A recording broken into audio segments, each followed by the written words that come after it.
Parker. Yeah, thank you for the good luck.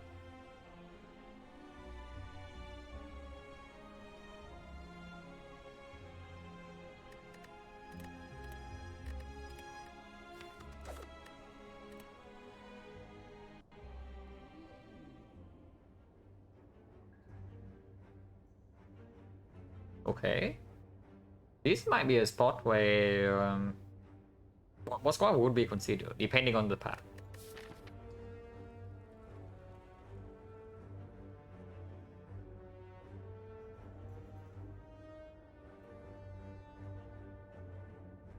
Yeah, I hate lose all gold.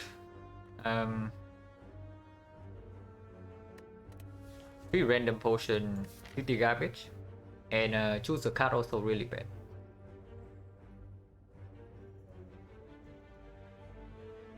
The problem is that I always say that with the boss swap is difficult to actually take this. So if you are boss swapping and still want to get good value of Act 1, it's going to be this fire into like the Burning Elite, which is still very dangerous, by the way. So this is probably a spot where I would actually consider boss swap in a normal run, but I don't know if I would actually do it. Honestly, it probably is. It probably is fine. Just because I lose Ogre for a rare card, if you... Oh boy, and that's the one wonder what score, yeah. I'm also like... I don't know. I don't know what I want it to actually be. Probably not Sozo, and probably not Crown. Not because those ones are difficult. Yeah, sure, those ones are difficult, but they are difficult in a way that's not really fun. Because you simply just have less options.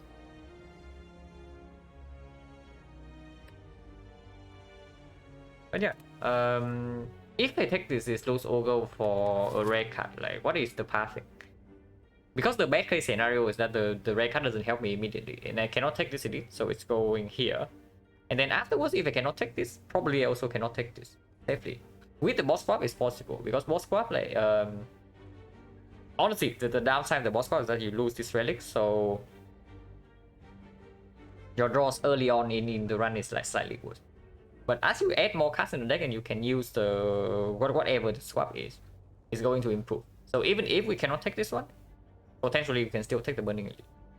But if the rare card completely breaks and we cannot take this, then most likely this is also out of the question. So now we just lose all gold, have a bad rare card, and only take one elite next one. That is like super losing. So honestly, this is probably a spot where boss swap would actually be like potentially the best choice. But I don't know. We will click this and we see.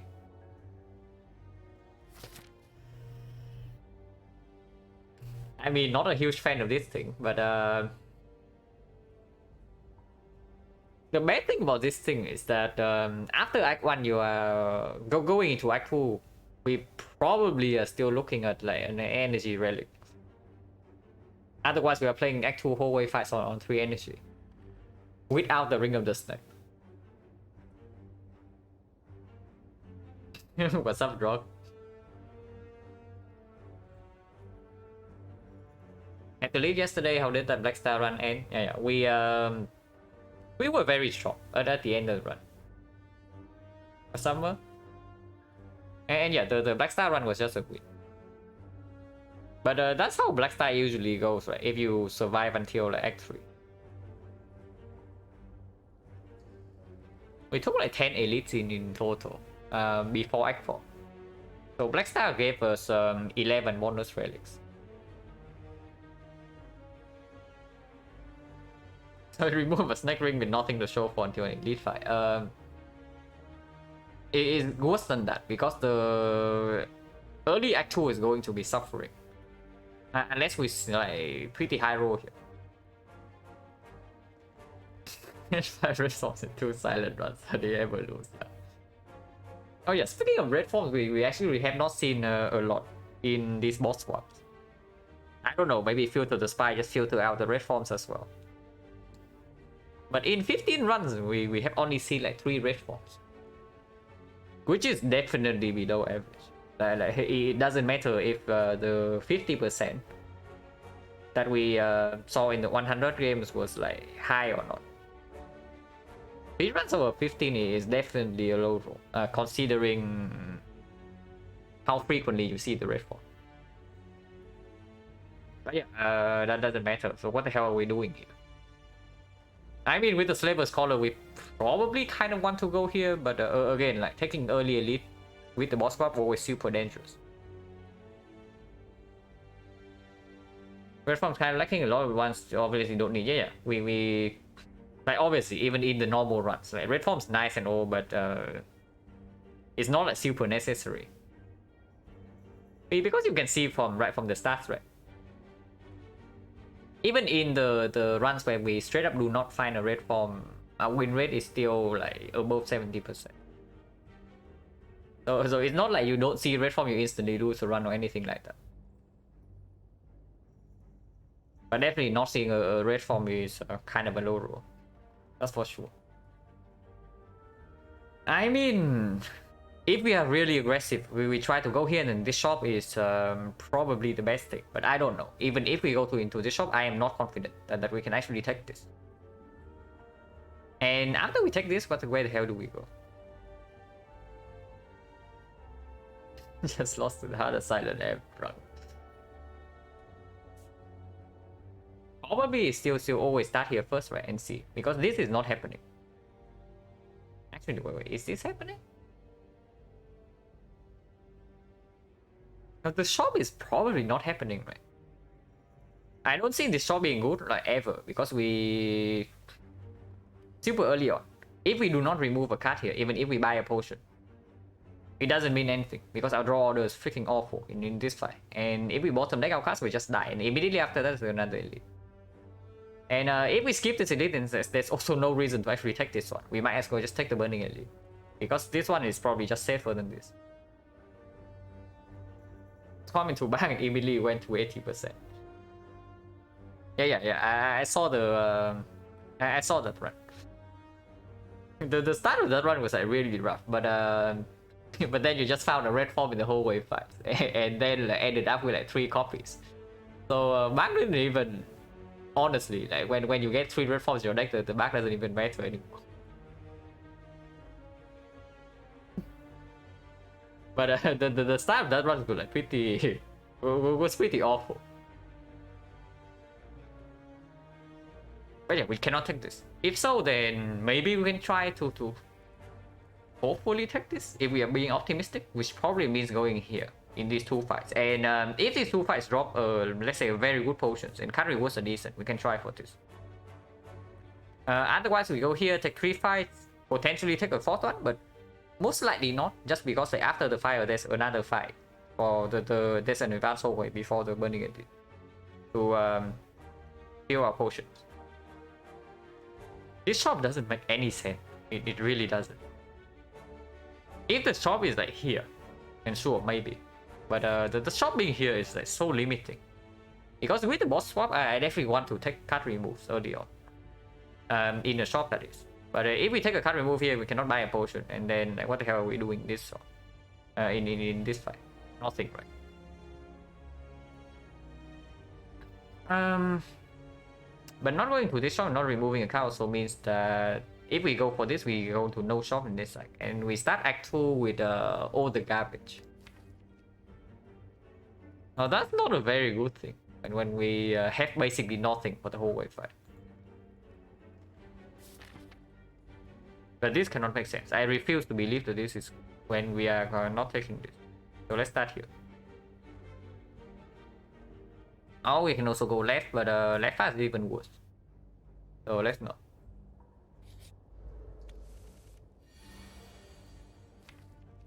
I mean, sure.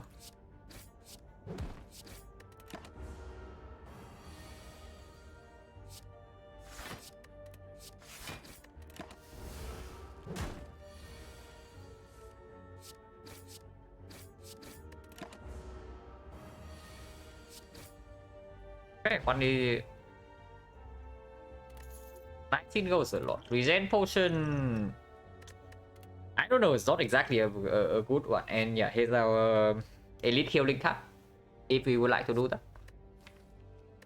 Now with 4 energy in elite fights, like for end boss fights, probably Acro is pickable.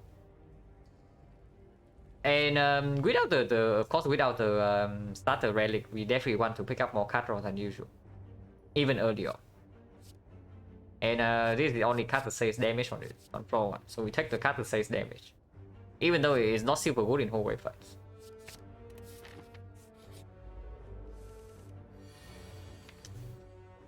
Yeah, we cannot even play it in this fight unless we draw it along survivor, so we'll see.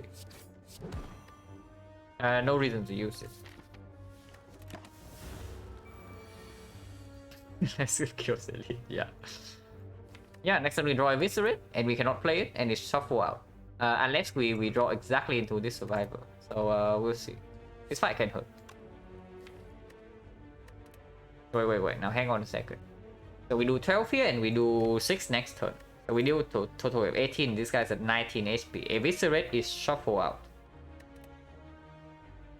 That is slightly concerning, but there is neutralize, which deals 3, and then triple strike will kill. But what I'm thinking is that, is there ever a way we pop this? Like, no way, right?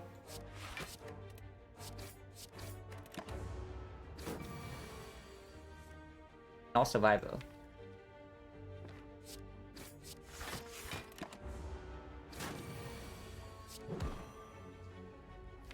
Yeah, 2 strikes next turn, guarantee lethal, so it's definitely not bad.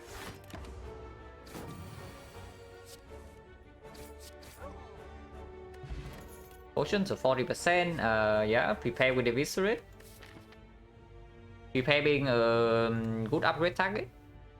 Card filter without the starter relic, usually good. And the other options are pretty garbage.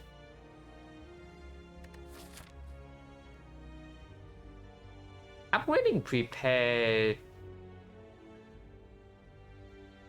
usually means that our output is actually slightly lacking though into potentially a burning Lagavulin, which is scary because Lagavulin is also like the debuff is also super harmful for the Eviscerate, but we'll deal with that when it comes. Hello, Whiteiva.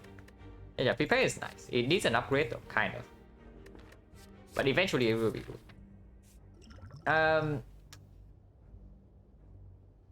With only regen potion, honestly, if this is the 5 potion, I think I want to try for this. But with this only being regen potion, like probably not. If we see a living war here or here though, maybe I can try for this elite. And then we take 3 elites instead, and instead of the burning elite here.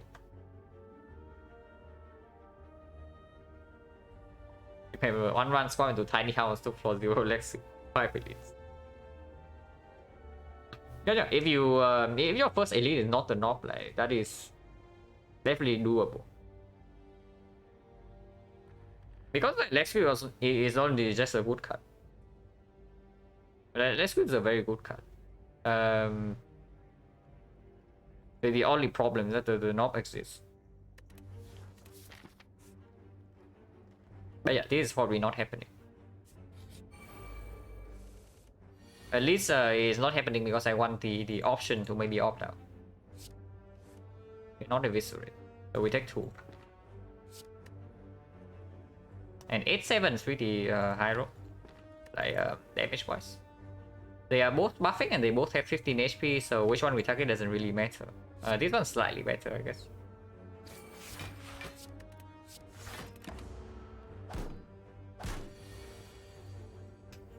Yeah, good head. Next turn they are buffing. Next turn they are both buffing, so we are not being attacked.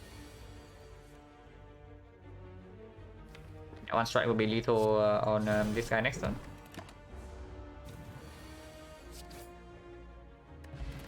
%50 potion chance. Okay, are we going like the degenerate line or what? Are we actually dodging elites with Slaver's Collar and just looking for acros? Because yeah, there's a freaking tactician here with a prepare Eviscerate.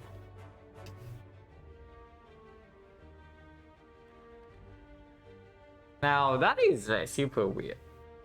If the boss is like Guardian, I'm all down for that. But the boss is freaking Hexagons. We still need to kill the Hexagons somehow.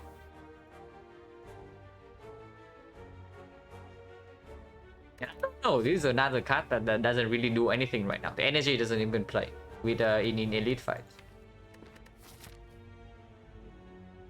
Also eventually needs an upgrade. I don't like it.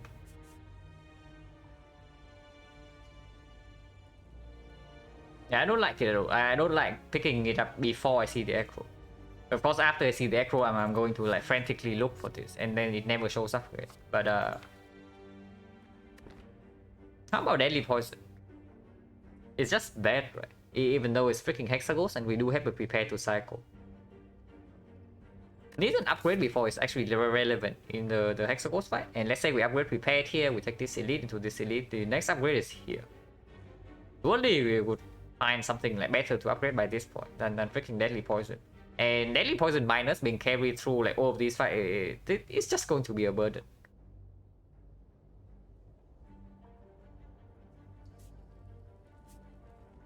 So here upgrade, dodge this elite, go to the shop, force a remove. It doesn't happen, right? Because we don't have to start the relic. Without Ring of the Snake, we even if we try to lean into like heavy discard, cycling like super early on. If we draw badly in the first few turns, we're just going to die in this fight. That's it. And this guy is not the one that makes us like go online, you know. It's actually the reflex. We don't prepare Eviscerate, we are actually looking for reflex instead of the Tactician right now. So I don't like this. And Deadly Poison is pretty garbage. I mean, with this Burning Elite freaking like a Woollin, like max HP, what the hell are we doing? I don't know. Even if we take Deadly Poison, this is a knock, what the hell are we doing? Same deal. I know, that sucks. If our deck sucks, maybe we should just go here. Probably should. Even though there's another advance over here, so the chance that we low roll in one of these fights would be higher. But we do have a regen potion, which we can pop in this fight if it's really bad. Because potion chance right now is like 50%. But yeah, I don't think so.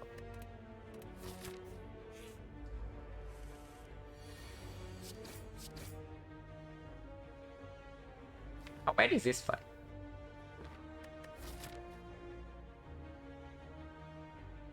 I think probably okay, because we are never like we don't have to throw away the potion yet. So if anything, we can regen potion in this fight.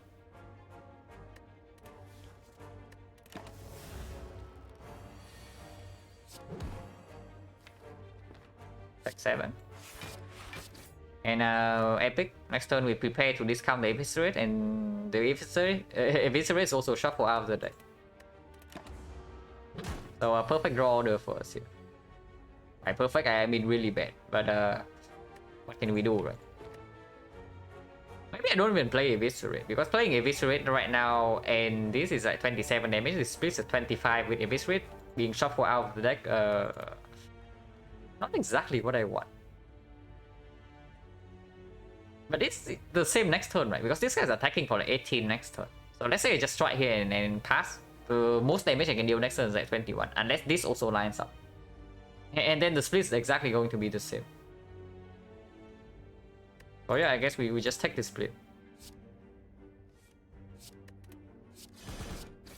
And no, I don't want to shuffle it. Did this cut it? I want to redraw to the Eviscerate like so. They always attack next turn, and we know that we only draw 3 blocks. So we're taking 7. Okay, maybe it's time to actually use this potion.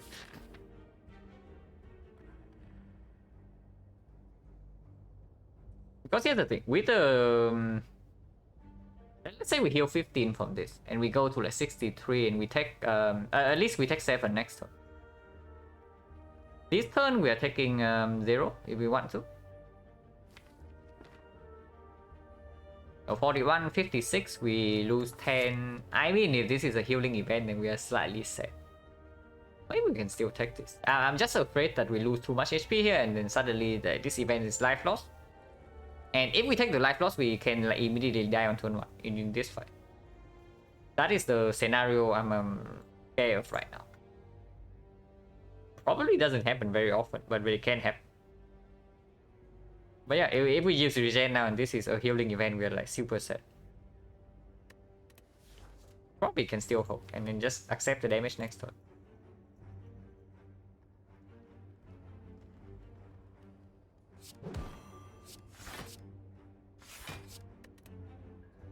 Yeah, this guy always attack next turn, but we can never kill him. So might as well just put damage here.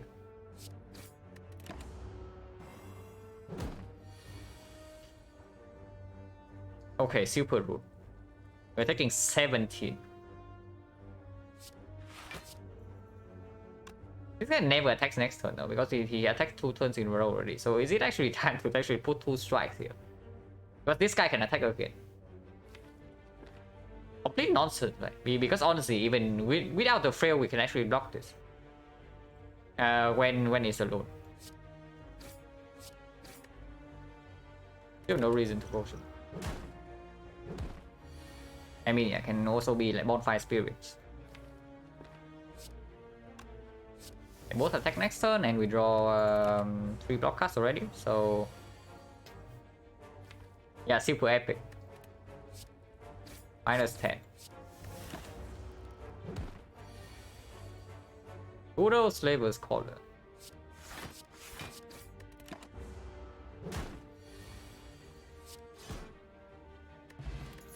It's still chaos, so 40%. And yeah, here's the reflex. I say that we want the reflex, but honestly, I would pick a second eviscerate over the reflex because prepare is being upgraded right now. Having a good time, yeah. we are having a super good time here. 21 HP on floor 4. Yeah, reflex is nice, but definitely not over this, yeah. When prepare is being upgraded, and then our deck apparently just super sucks at the moment. And here's another potentially dead card if it doesn't line up.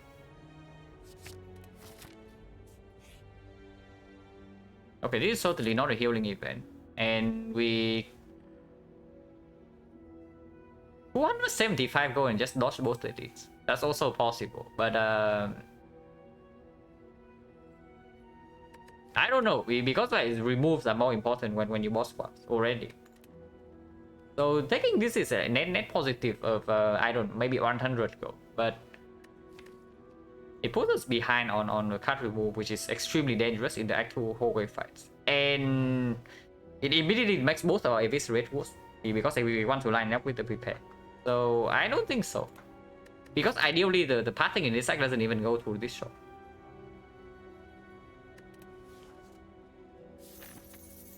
And yeah, 40% potion chance, so I'm definitely popping the regen potion here. We're prepared.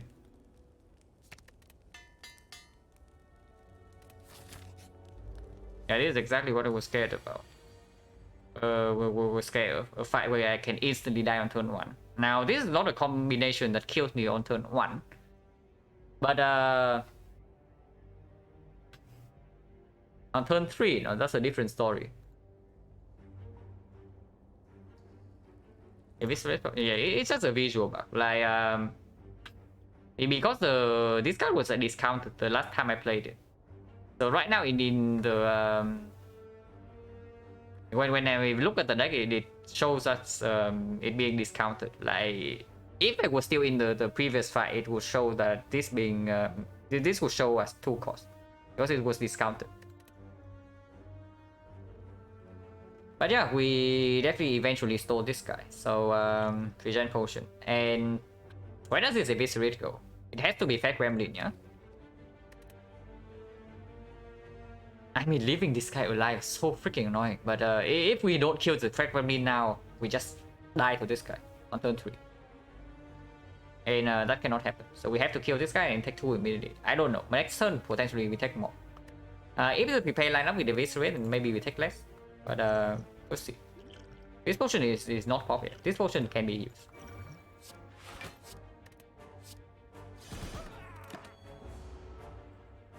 Rude.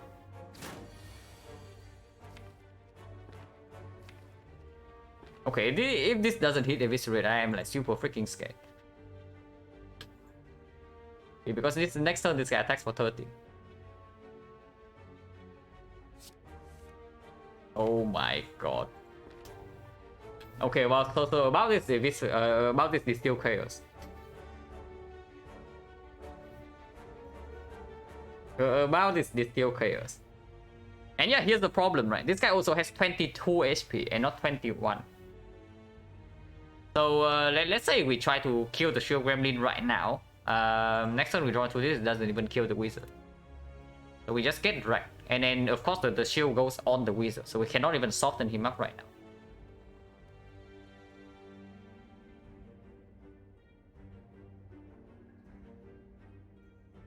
Okay, let's say we hit Eviscerate. What can happen? Eviscerate hits the Shield Gremlin. And then we spend energy on this one. Eviscerate hits this and it goes to 12 and we can double strike here, kill. Eviscerate goes on the Sneaky, we die. Yeah. That probably sums up the situation. Because in our hand there's only 15 damage, so we cannot even kill the Shield Gremlins. So if the Eviscerate hits this guy right now, this guy is going to be shielded for sure, and we can never deal 33 damage next turn. So we just take the 30 to the face. 2 out of 3. No, it's lower than that. Because 1 out of 4, we also miss the Eviscerate. Do not just assume that the Steel Chaos will hit the Eviscerate, because that's not true. But not playing the Distill Chaos right now is like pretty nonsense, yeah?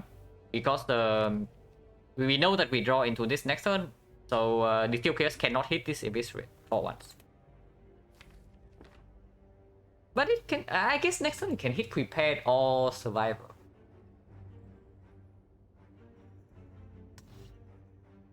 And the shield going here is like so freaking annoying, and we cannot, we don't even have enough damage in our hand to kill this right now. So we actually have to hope for the 50-50. The Shield Gremlin doesn't shield the wizard next turn. This turn I mean.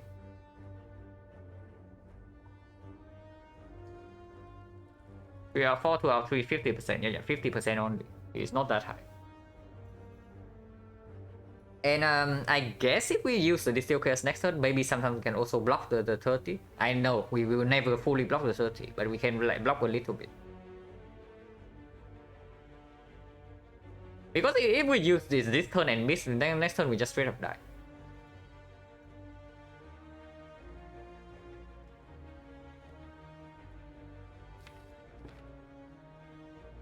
This guy also has to roll 13 HP, so we cannot even kill with like 2 strikes.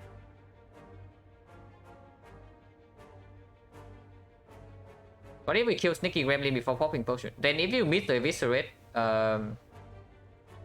this guy is going to be shielded. And we can never do anything about this next turn, because it has a 33 HP.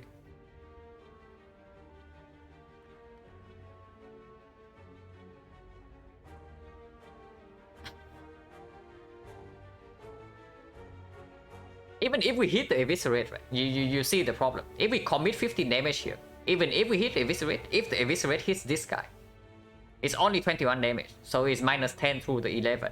So it's actually has still, this guy still has 12 HP, and then it's going to be shielded again for 11. So he has 23 damage again, 23 HP for next turn. And we cannot deal 23 damage without Eviscerate being discounted by the prepare. By the Survivor, it doesn't work because it's only 21. No, I do not have 12 if I commit the damage on this guy.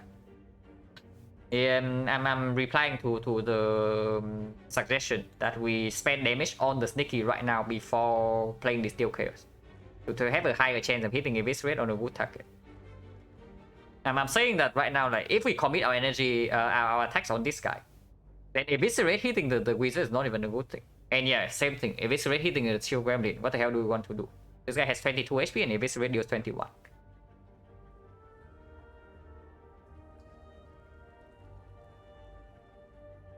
Honestly, I have no idea what to do here. Because I know there's no line where we get out this cleanly. Unless we high roll.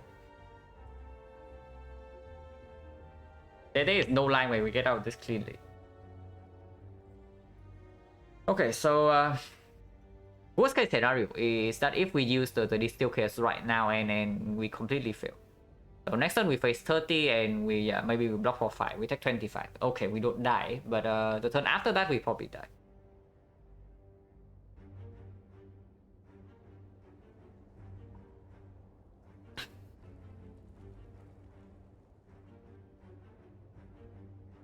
Top 5 ring wizard down to 21 weak and sneaky. But what if this guy shields again?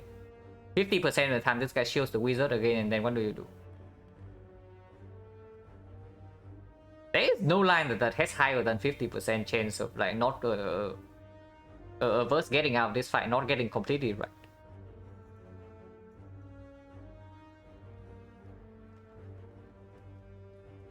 Hello, this square can kill sticky, waste less damage in case if it hits the target. No, wasting damage doesn't matter. I am only caring about like, how many hits of 30 do I have to take. I don't care like how much damage I waste. If I waste like 20 damage, but I don't have to take the garbage 30 damage, I take that every day. But right now I don't see a line that actually gives us a higher than 50% chance of not taking this 30. Which is super bad.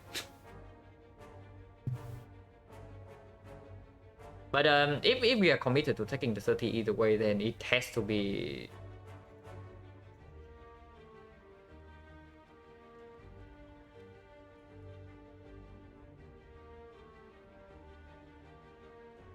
Next turn either shields dead or wizard at half health. No. But yeah, wizard at half health, so what? It's not like this guy's attacking for nothing. Or are you saying that we ignore this guy for 2 turns? And yeah, we block like potentially block the 30, but we take 20 to our face.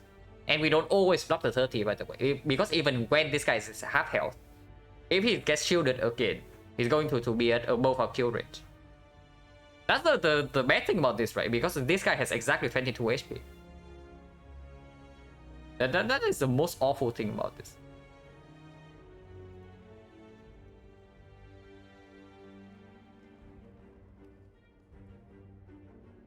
No, I'm saying we kill Sneaky, now Wizard will either be half health or shield is dead if we use the potion. What if we miss the Eviscerate?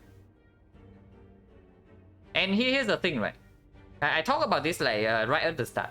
Even if we hit Eviscerate on this guy, you say he's at half health, but that's not true. Eviscerate deals 21.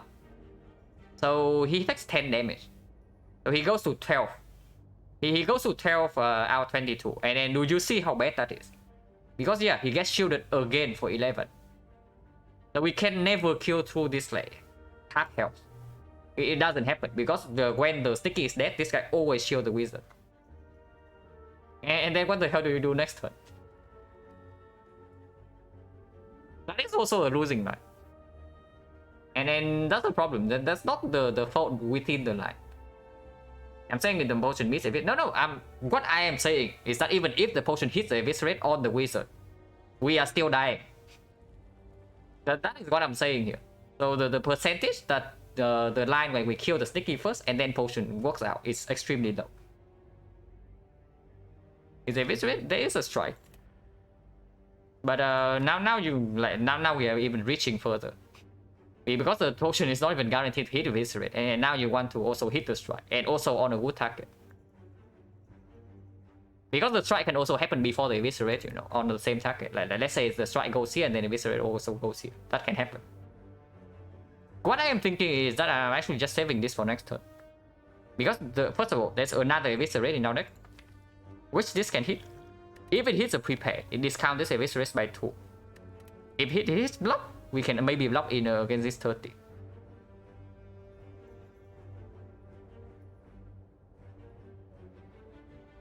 Yeah. There's also a 50% chance. Like if we do not potion right now, there's also a 50% chance that the shield gremlin doesn't shield the wizard next turn. And then if we distill chaos into a prepared or maybe a eviscerate or any attack on this guy, we can kill this. So I think potioning right now is complete nonsense. Just because like the probability that the potion works out right now is like super low. And okay, not super low, but it's not high. And if it doesn't work out next turn, we're straight up dead. Plain and simple. So if we decide against using the potion, what is the line here? Now we already say that killing this is not happening, because killing this it all means that the shield always goes here, and we don't want that. So is it something like neutralize this and then double strike here? We waste 11 damage, but we put this to 21. So if the shield doesn't shield this, next turn we can straight up just eviscerate this without potion use. And this dies, and then sure we take 10, but whatever. And sometimes we also redraw into prepare or survivor. It has to be like that, yeah. We double strike the wizard, we weaken the sneaky, and we defend. Take 2 right now and set up for next turn. That's the line we're thinking. Yeah. It probably is the best line, right? If we are committing not to use the potion.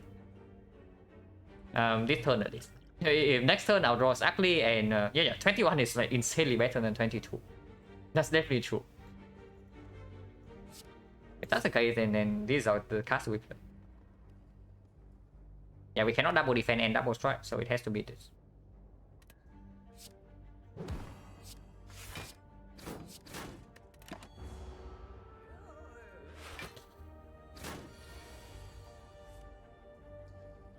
Okay, potion time. If the potion whiff here, we die, by the way. But we lost like both 50-50. This guy decided to shield the wizard both times. So well played to him. But potion time. Yeah. Okay, are we dead? I mean, we are not dead, right? Because we can always neutralize here. And yeah, the strike from the Steel Chaos also missed this guy, by the way. So cannot be relied on. And of course, we missed Eviscerate, Prepare, and Survivor. So that's cool. I mean, neutralize has to go here. The only question afterwards is where we put the rest of the thing. And yeah, the strike at least can hit here, you know. If the strike hits here, then maybe we can do something. Actually, no. We cannot even do anything. Because then if we strike this, and then this guy gets shielded again, and if we take another hit, we just straight up dead.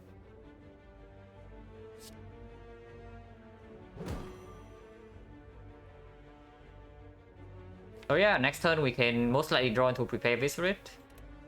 So I'm thinking like one of the lines is of course we eviscerate the shield remedy.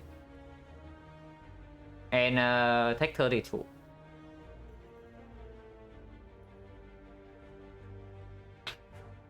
The other line is that we eviscerate the sneaky gremlin to immediately block this 10. And pray that next turn then we hit like eviscerate prepare. Because if we hit prepare eviscerate, we always have 2 strikes in hand. So that would always kill this. Even through the shield. But of course, if we miss this combo, we die immediately next turn.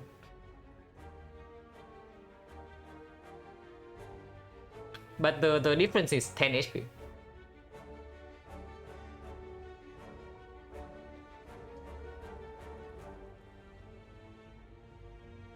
Yeah, we need to draw it into prepare.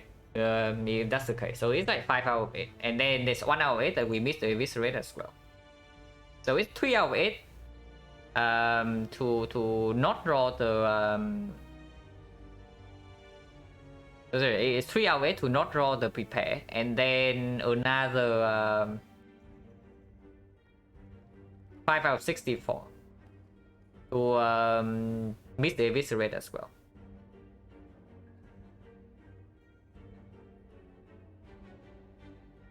So 29 out of 64.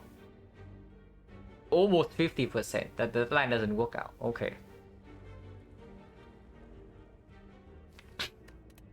29 out of 64 that the eviscerate line here is going to kill us.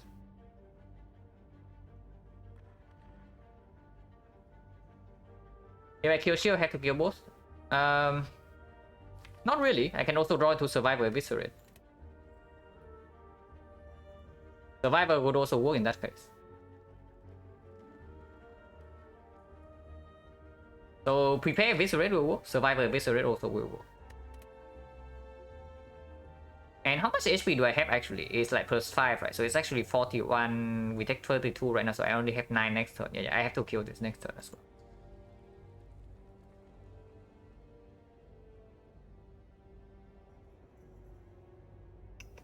But here's the thing. If I kill the shield right now, I still have to draw into Eviscerate next turn, one way or another. So honestly, the chance of success is not that much higher than the other line, and I straight up lose 10 HP right now. I mean, if we want to minimize our chance of death here, we Eviscerate the shield gremlin. But the difference of 10 HP in this spot is way too big. The difference of 10 HP in this spot is like way too big. And this one's already going in the garbage direction, because right now this is impossible. And if we cannot take this, we probably cannot even take this, because our HP is so low already, and we can actually spend in the shop. So yeah, it's a 0 edit act 1, if we somehow get through here. And afterwards, we probably still have to waste our gold here in order to find a hexagon solution. And then the run is just in a complete garbage position, especially if we even have to rest in before the hexagons. The run is in such a bad spot that I probably want to take a slight risk here. Of course, if we miss next turn, we die. But it's not like we never die if we hit the shield gremlin hit right now, and we lose 10 HP. And yeah, the chance of death we already calculated, 29 or 64. So pretty high. But yeah, this is exactly why I don't usually like to take like 2 advanced hallways before the first city. Exactly because like some garbage like this can happen. Because the more advanced, early advanced hallways you take, the higher the chance you just have to just like super low roll. I mean, this fight would not be this nasty if this guy doesn't like insanely outplay us. But he is outplaying us pretty hard. Yeah, we go for the high roll. That's also what I'm thinking. We hit this guy to block 10 immediately, and then next turn if we die, yeah, sure, we die. We don't always die though. Triple block we will live. And then we maybe can survive the turn after. Because if we draw into triple block, it means that we have prepared Eviscerate the turn afterwards. And then prepare Eviscerate into double strike will kill this, even through the shield.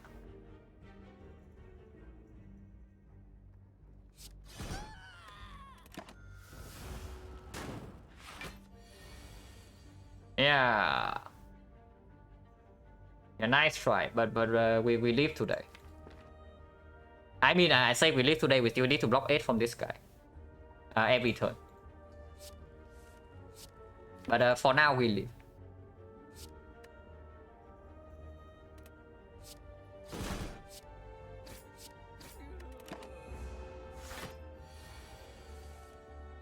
Yeah, blocking 8 is simple, and we have always have lethal next turn. And we get full value of regen potion. So yeah, 20 HP, no potion. Spectacular spot. Yeah, no potion. Here's an acro with double eviscerate, we pick that. And 4 energy in elite fight. I mean, we are not even taking elite, but sure, in boss fight. Okay, what the hell is our potion chance? 1, 2, 3, 4, 5. 5 fights, 2 potions, so 50%. This is impossible, unless this is good or this is like amazing. So we'll see. Honestly, not too bad.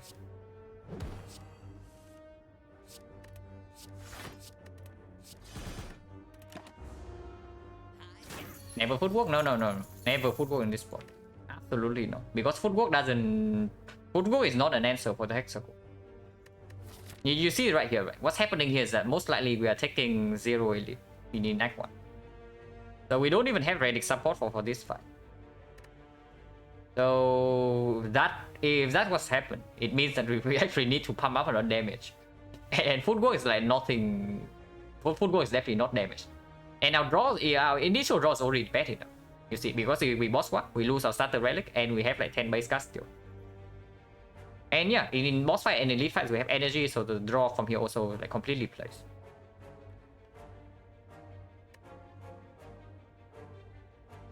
I think a normal elite for our deck and relic might be better than some advanced way. It might be better for some advanced way, or it can kill us immediately.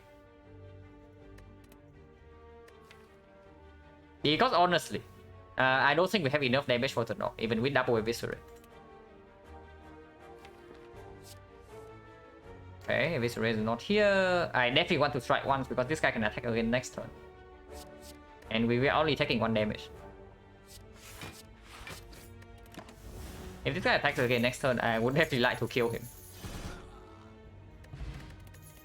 Block potion? So 40% potion chance. This is still out of the question unless this relic is insane. Oh, this card is... Okay, this card's pretty insane.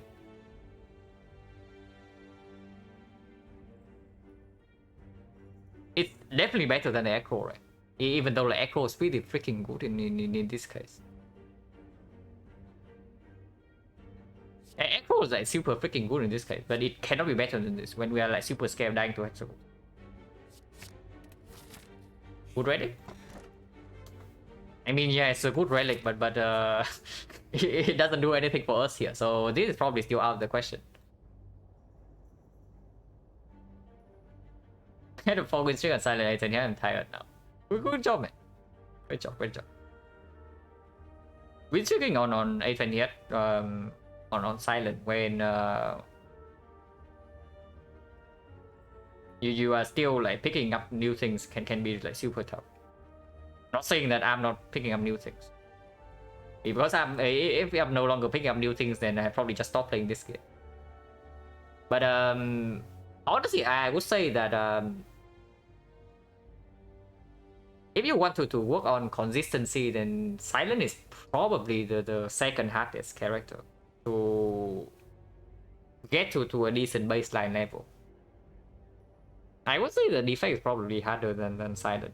So let's say to play around like maybe 50%. What's just the hardest? Not at the baseline level. I mean, when you want to go above 95 on Watcher, then I think it's pretty difficult, like for sure. But yeah, just to be like winning fairly consistently, maybe 1 or 2 runs, then Watcher is pretty easy. The only thing you actually need to realize with Watcher is just you just remove defense first, and that alone probably gives you already maybe 40% win, maybe even more. Yeah, we don't keep it, and unfortunately this is not a combat relic, so this is not possible because this potion doesn't give us damage. Against Lagavulin, honestly, I think if this is Lagavulin, we get away with this fight. Because yeah, with Blood Potion we do not die, and with Terror Double Eviscerate we just murder the Lagavulin, even if it's the burning Lagavulin. But the other 2 fights will kill us, even with this potion. So we cannot take this hit, unfortunately. We go here and see what happens. Okay, not burning Lagavulin, but here's a mega Lagavulin for us.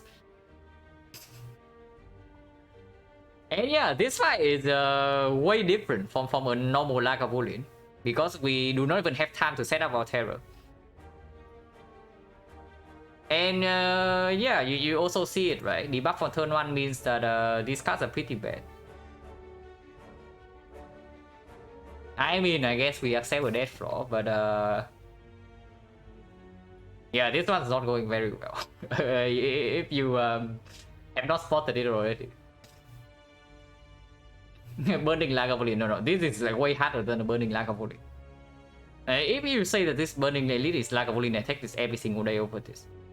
I think this will kill me. The burning Lagavulin here will never kill me. But yeah, we cannot take this. Absolutely not. If it's a knock, maybe I can take the fight. But Lagavulin, no way. Sentries, I don't even know. Sentries, maybe I don't take. But I do have technically like 29 HP.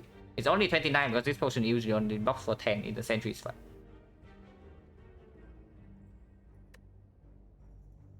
Already find Pbox Pyramid. I don't even know. Does Pyramid even help me in this situation? I guess the Pyramid is super strong still with the prepare double eviscerate, but does it actually help? Transformer card.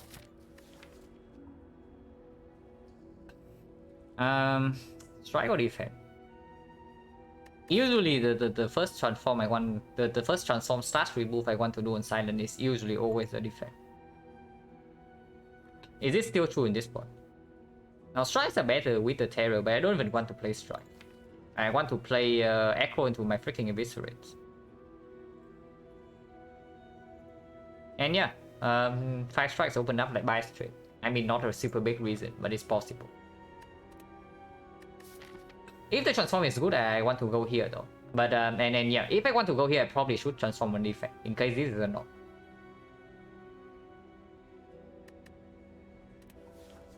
And transform defense is not even bad for Hexagon. But that's not good enough for me to take the knock. That's definitely not good enough. I mean, it's okay against Hexagons. Probably not super necessary, but Hexa seems okay. I think Hexa is most of the time already okay with double eviscerate 4 energy. Yeah, we are going to get 4 energy. Don't forget. You might have forgotten that we actually have this relic because yeah, of course it hasn't done anything like so far, but we do have 4 energy in the Hexagons fight. So whenever we draw into the eviscerate, we probably can play it, and then that is immediately at 30 damage at least. Assuming we don't even upgrade one of these. But that's not good enough. So yeah, we do have gold, so I guess we can go here. And we can remove a strike now.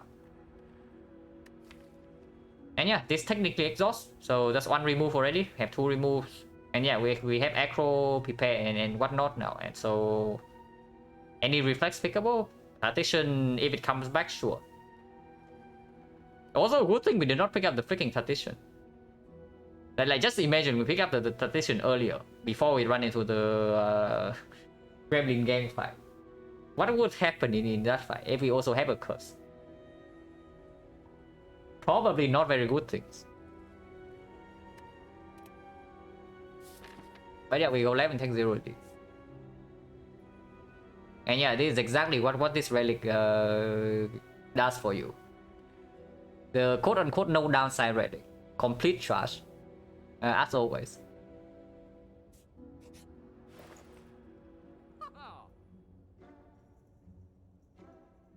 Too expensive.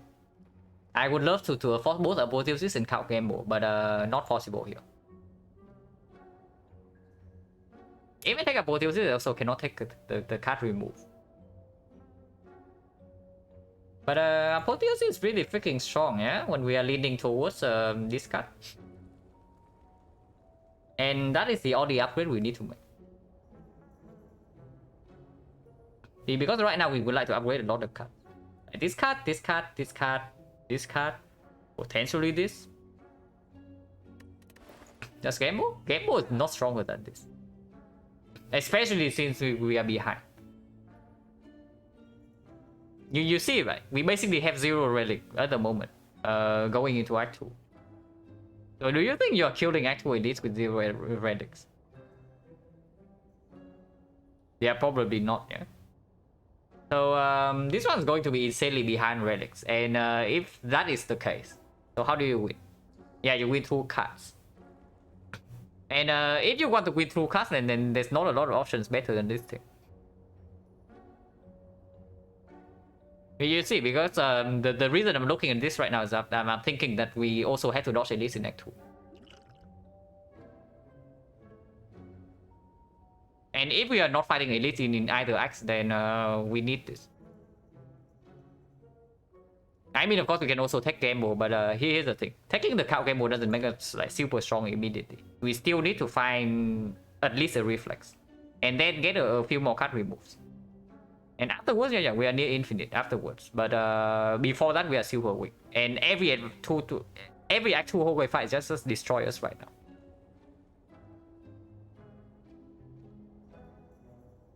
That's the problem. I think we are getting completely wrecked in Act 2 at the moment, no matter what we do here. New meta relics and trash, yeah.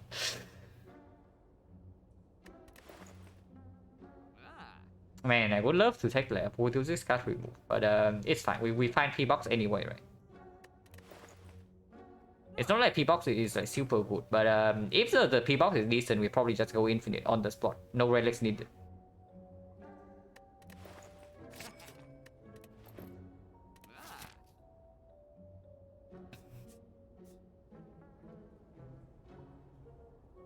We cannot afford life loss.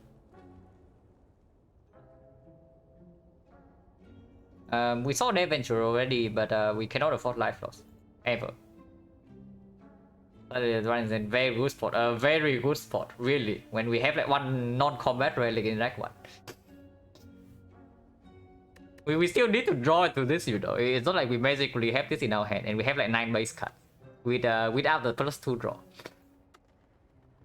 I mean, I think, right? I think if we can survive Act 2, then the run is decent. But right now, the thing I'm the most afraid of is straight up dying in Act 2.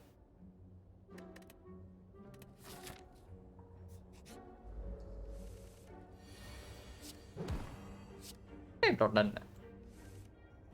Yeah, -10. No reason to potion here though. Because this potion blocks for can block for 12, and if we also do this fight without taking damage, then Eternal Feather heals here.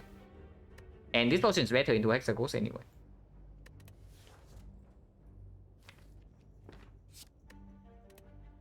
So 21 damage or Apotheosis? Has to be Apotheosis, right? Yeah, because even with 21 damage, without the Terror deploy, we cannot even kill this guy next turn. And then we are going to get vulnerable. So basically, we have to accept the vulnerable. And without upgrading the defense afterwards, we cannot even block this. So just strictly misplay, because I played Neutralize before drawing. So that was bad. Now this guy doesn't have Weaken next turn. -10. And yeah, vulnerable.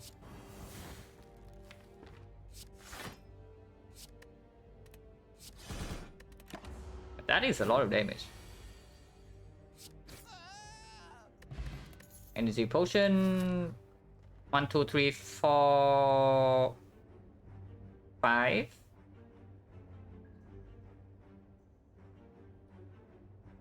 6. 7. 7 fights, and we got 4 potions. So 30%. Okay. Yeah, garbage. Definitely not a second film. Strangely, not really. Because like prepare Viscerate and then Apotheosis, we need to draw into these cards like quickly. And yeah, if base, no way. When we have Terror Viscerate already. And the films. Okay, lousy fight, but at least they don't attack on turn 1. Probably still drawing. I mean, next turn they all attack, so 2 of them better die next turn.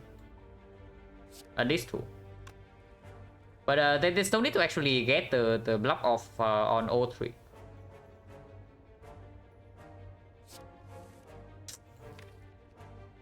Double Eviscerate is not drawn, Apotheosis is not drawn, so we cannot kill one of them immediately. And this guy is buffing, so he probably needs to die next turn. Somehow. And the strike probably goes on the one with lower HP.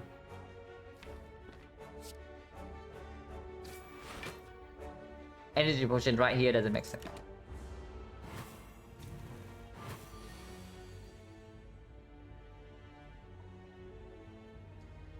Yeah, energy potion here though.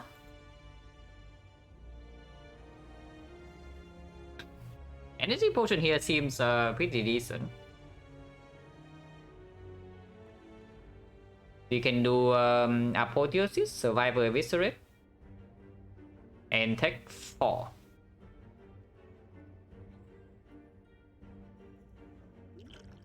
Block potion is better into Hexaghost. I think. Because we are going into the Hexaghost fight with like fairly low HP. And probably we are taking damage on turn 2. And maybe the 6 times 2 as well. So we need something to actually guarantee that we don't die to the 9 times 2. And the block potion is exactly that. If we just survive with Eviscerate and take 7 instead. Next turn we always have prepare Eviscerate to kill this. And neutralize also always hit this, and then we also have a defense.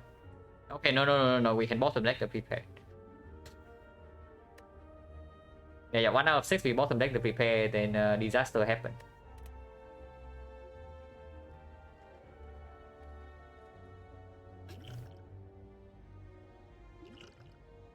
Energy potion right now.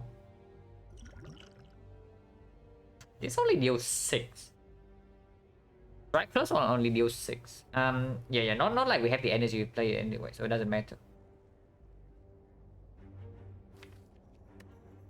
Yeah, neutralize weakened vulnerable is only dealing 4, so it's not even killing this. So we need to actually hit the prepare next turn.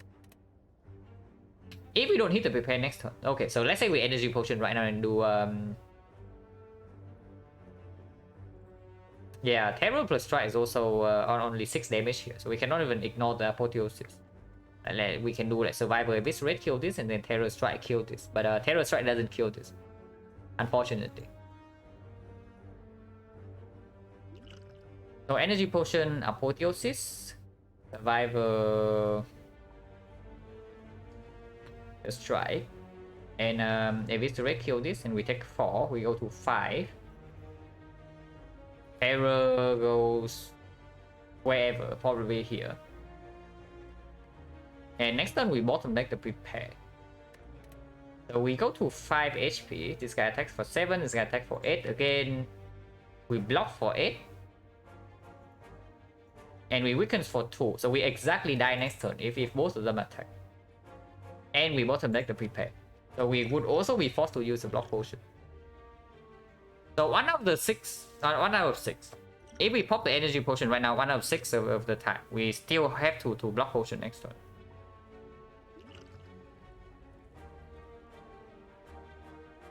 The other scenario, if we block potion right now, we just eviscerate, survival eviscerate here, block potion right now, and take 0. Next turn is 7 here, 8 here, but apotheosis is not down. If we draw into prepare eviscerate, it will kill this, and then we neutralize defense here is full block. In the other case, we bottom deck this, and we do eviscerate kill this guy, and defend here we take 5. So we go to 4. Go to 4, let's say we pick up a card from this 5. We go to 20, 20 heals 12 is 16. 16 without block potion into Hexaghost 5 with this deck. Not super good. Yeah, it says only 1 out of 6. And it's not even guaranteed that this guy will attack again next turn, like both of them. 75% chance to attack, 75% chance to attack. So even that is only... how much is that? 75 square. It's like 56.25, yeah? So 44% of the time, one of them will not attack. So 4 of 9 and then times 5 out of 6. No, it is the other way around. So 5 out of 9 for it to be a miss. And then 1 out of 6 for prepare to be bottom deck. So it's 5 out of 20, 54. It's roughly 9 to 10%. So somewhere around it. That we are also forced to use this potion next turn. I think an energy potion. Because this potion is just stronger in the Hexaghost fight.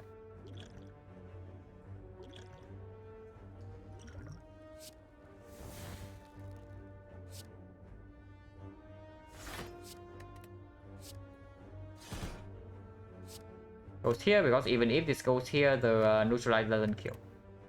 I mean, doesn't matter because this deals like 6 times 3. So if we draw into eviscerate, this dies anyway. I can still go.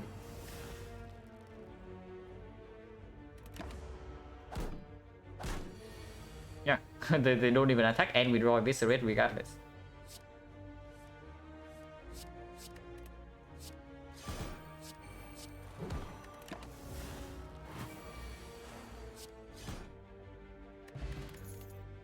Backflip. Sucker Punch. Sucker Punch is like super bad. And then we did remove a defense. Now we remove we transform a defense into the fume. So one block card is missing right now. And then Backflip can feel that. So it doesn't even make our block density like way too high or anything. It is card draw with the energy in boss fights and elite fights. And it is good. It's good. And yeah, picking it up also means that we heal for 3 more here. Not a bad thing, by the way, because 17 is 14 is not a threshold. So we heal back to 17 is just 3 HP. And we definitely upgrade Apotheosis.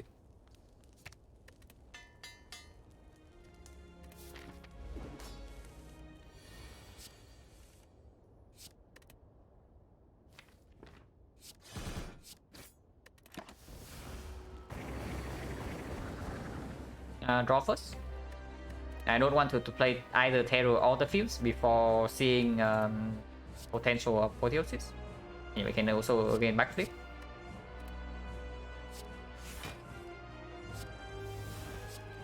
Yeah, pretty nice. And Fumes. Okay, maybe that was a mistake. No. It is the same. It's the same. So 39 damage was just getting the fumes out of the deck. Oh, just take this 7. Taking 7 here is probably complete nonsense. And with our whole deck being upgraded, I think we don't need to rush this much with the Eviscerate. We can just get this thing out of the deck to improve our draws.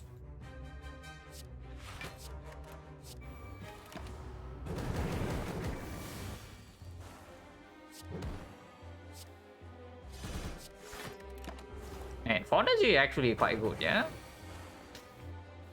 Unfortunately, we don't get 4 energy for most of the run.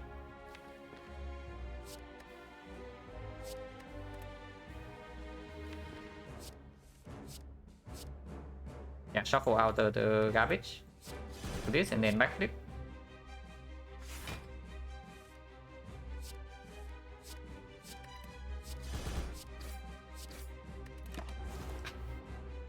Yeah, apparently we are pretty strong in boss fights. Like, who would have thought? We just complete garbage in hallways.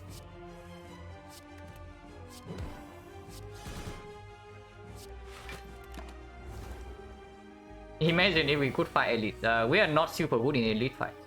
Maybe just because the elite fights are probably too fast for us before we remove more cards. It's like a few removes away from being super strong, though. I would say that.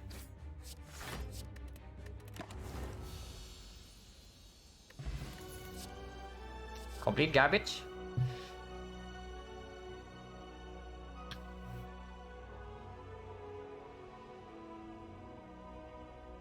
Is it complete garbage? Because both bullet time and die are applicable here. Because yeah, there's no guarantee to actually get another energy relic that we would like to pick. The classic silent relic icon. Usually it isn't this bad. It usually isn't this bad. In my 100 runs, right, I think I've only fought 0 elite in Act 1 exactly once. So this would be the second time.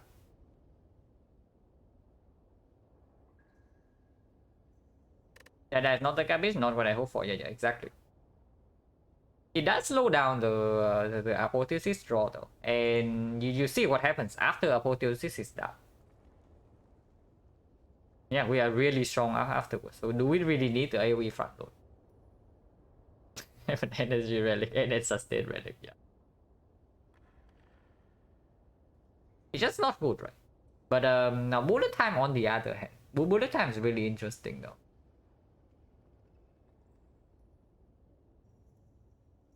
We already have Acro and Backflip. I think die is only good if we are planning to fight elites in Act 2.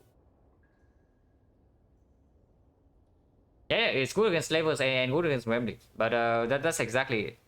Die is only good here if we are planning to fight elites in Act 2. And do you really think we can fight elites in Act 2 with zero relics?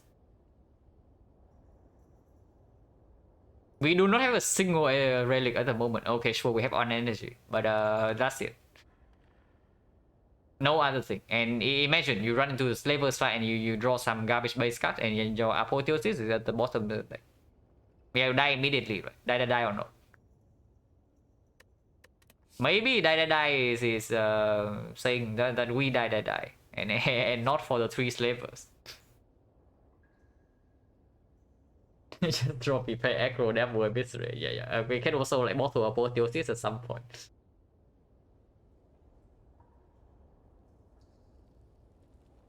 We won't get more relics if we won't take on elites. Yeah. But do we really need elites to win this run? With a good deck cycle, with a terror for damage solution, and with apotheosis already in the deck. If we skip elites in Act 2, how we can survive Act 3 and her? That was exactly why I bought apotheosis, right? Because right, you imagine if you did not buy this card in the shop just now, and you cannot fight elites in Act 2, how the hell are you going to survive? Yeah, you cannot. Unless you are mega high rolling with the few card rewards that you're going to get. And then you just see like maybe reflex statistician or something like that. And you just go infinite. But this card, right? This card is usually already very strong. But the use case for it here is that it is the card that is carrying out run with a 0 relic. That's basically it. Because before I get more removes, I absolutely do not want to fight elites. Before I get more removes, more card draw, and then unless I get a good boss relic here, I am not interested in actual elites. So if that's the case, like, is bullet time even worth picking up? Yeah, we do have decent card draw. We are going to pick up more acros. If we see reflex, we pick it up.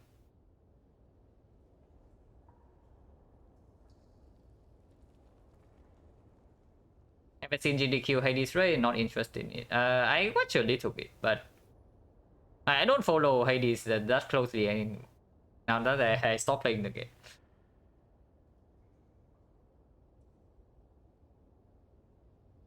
Is bullet time good? Like what is the use case of bullet time? Right now it's probably just a brick in this deck. Before we draw apotheosis, it's just a brick. And after we draw apotheosis, then we are strong regardless. So do we really need bullet time? We are not picking up Snecko in this deck. I do not like it. I think this is a skip.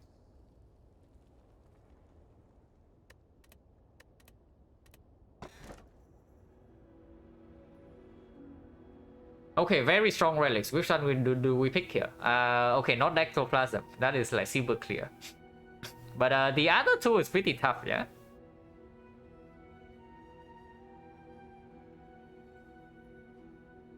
What did I do in Hades? Max hit screen trick? No. I did an 80% speed run for a while.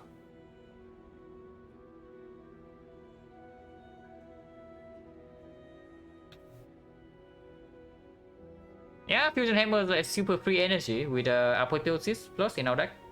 But here's a freaking pyramid with Prepare plus double Eviscerate.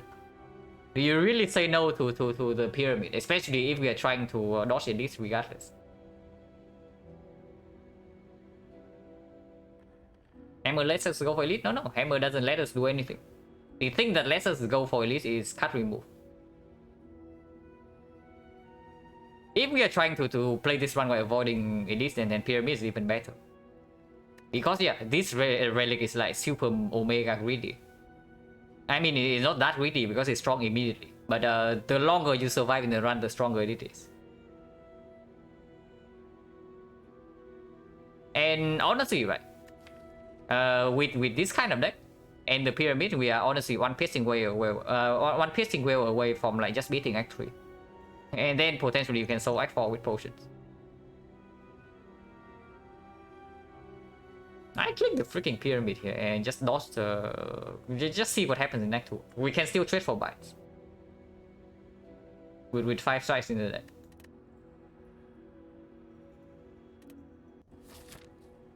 Yeah, the champ. Need something else for the champ though. This is not enough to kill the champ right now. We need something else, but it's true. Our whole deck is freaking upgraded, and we can always hold neutralize for the execute. This was excluding pyramid. Yeah.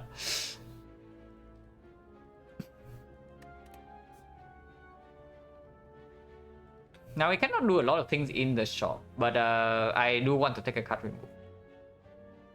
Okay, we are forced into an elite fight. Not really. We can go to this fire and then to the shop and then take this elite if we want to. Right now we are very weak, but with a few more card rewards, we can get a lot stronger. Especially, yeah, we have pyramid. So operation pyramid with apotheosis. So all operations are upgraded. The moment we see operation, the champ is dead. Let's put it that way. And right now we have 5 strikes, so buys are not even bad. A little bit sad though with the Eternal Feather for sure, but it's not bad. Buys are also upgraded. What I'm saying is that right now the early shot is not super appealing because first of all we do not have the goal to do anything else other than card remove, and then afterwards we cannot even like we are forced into this one early elite, which I do not even want to do.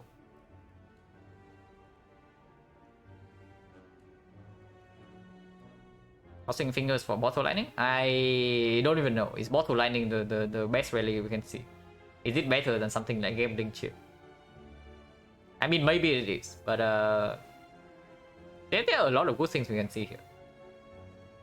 But regardless, we are forced into a 1 advance always. I mean, 1 advance always is not so bad. Afterwards, we can choose to take an elite if we are super strong for whatever reason, or we can go here and then take like 2 more question mark into a late shot, and then take still take a late elite. That's possible. Whatever happens, I think I go here through this way.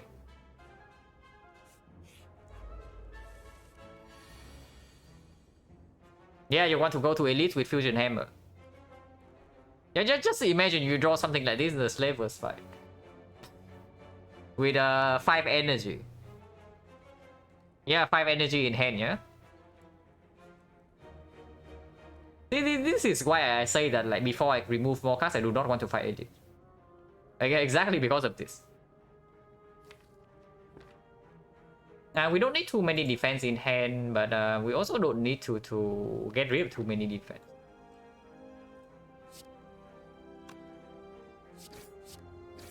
Play 1 is fine. I don't think we need more than 2 in our hand, with 3 more block cards coming up. Hey Papa, thank you very much for the raid. As you can probably tell from this relic bar, our Act 1 was not very good. But we are hanging in there.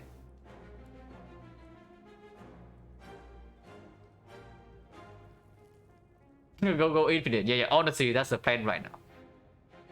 Because I don't even think we are fighting elite in Act 2. And yeah, I did pick up these cards and then did buy Apotheosis, so like infinite is definitely on the table.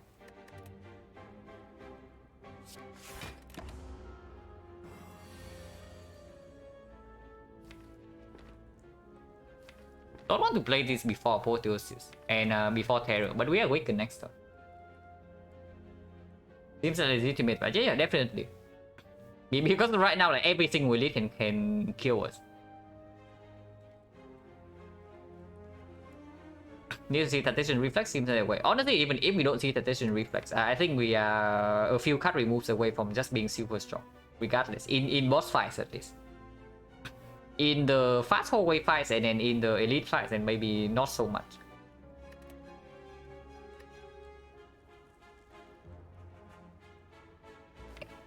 It's never prepared in this spot, right? It's never prepared in this spot. It's like always double strike first.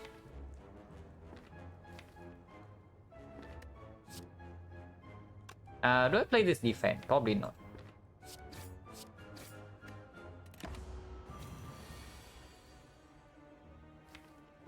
Yeah, Apotheosis is playing hard to get, but we are not vulnerable. So I think I want to do this first, because that gives me hand space to actually draw 2 cards, and having upgraded neutralize doesn't matter that much, because we are not vulnerable, and next hit is not super big. Apotheosis is here. Discard strike. No, defense.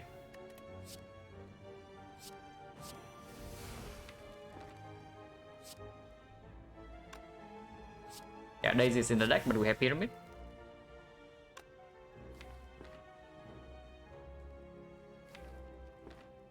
Taking 10 here. If we aggro and miss the survivor. If we backflip and hit the survivor, we take 0. So 1/3 of the time. It's 2 off.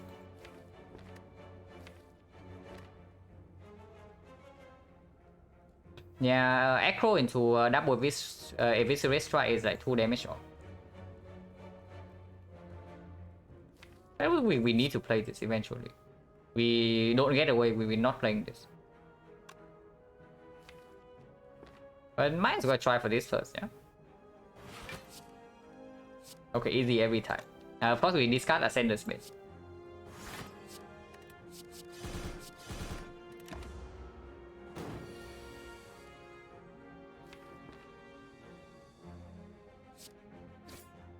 And no need to draw right now.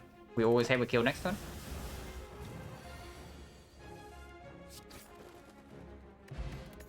Power Potion. Sticky Strike when you have 2 Eviscerates already. Don't like it. Super interested in this one. Yeah, the Act 1 was like complete garbage. It was insanely bad. We ran into Gremlin Gang on floor 5 and then the Shield Gremlin like completely outplayed us. The Shield Gremlin just decided to shield the Wizard like 2 times in a row. And we actually had to take a 50-50 to not die. Yeah, Sticky plus Madness is bad attention. Or we can also see like Necronomicon. Or we can see Setup. But probably not in this spot because we right now we already have 2 Eviscerates for immediate damage. And our discard is not that plenty. We have 1 Prepare and 1 Necro. So probably a skip. Yeah, it's a hallway fight anyway. So apparently we are forced into 2 advanced hallways. Slightly dangerous, but we'll see. I don't really care about the big poison effect, right? I do want to draw though. Prepare, I want to leave in hand. Fumes can be played here and keep defense in hand. You see the end, right? I did not remember much like besides the Necro Sneaky. Oh yeah, I remember now. The strike dummy drop. Yeah, the strike dummy drop for the Sticky Strike.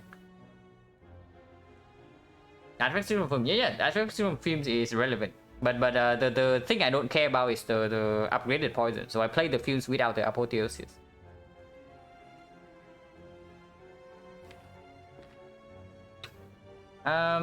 Prepare can probably be played here.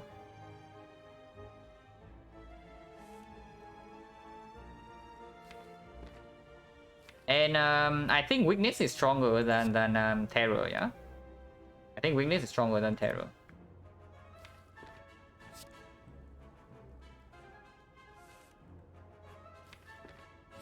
You can play this fight slow. We have freaking Pyramid.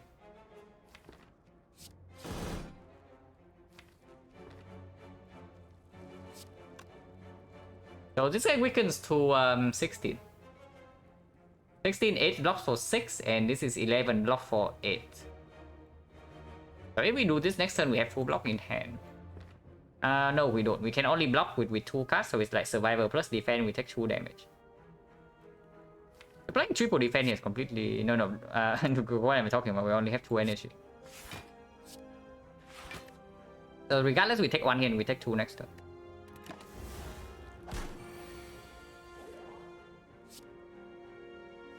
And yeah, don't care about the terror effect. Beacon.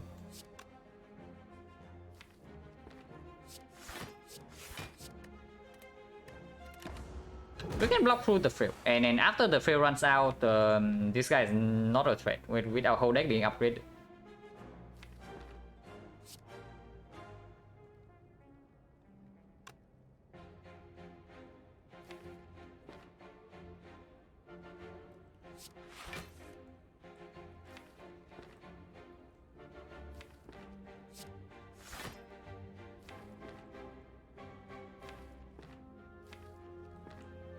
Preparing right now doesn't... I guess we can prepare an Acro into double Abyss rate. That's probably the... Yeah, that's the obvious line. And this guy actually dies like pretty soon. And we can also easily block this. Nothing to set up? Yeah, of course nothing to set up. Our relic bar has nothing.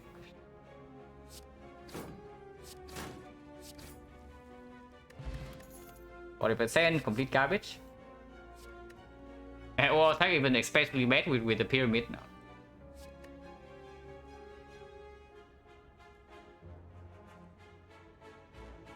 Like prepare before shuffling, since it means can we draw prepare? Yeah, honestly, with the pyramid and our whole deck being upgraded, what we did afterwards was never going to matter. We just never take damage in that spot.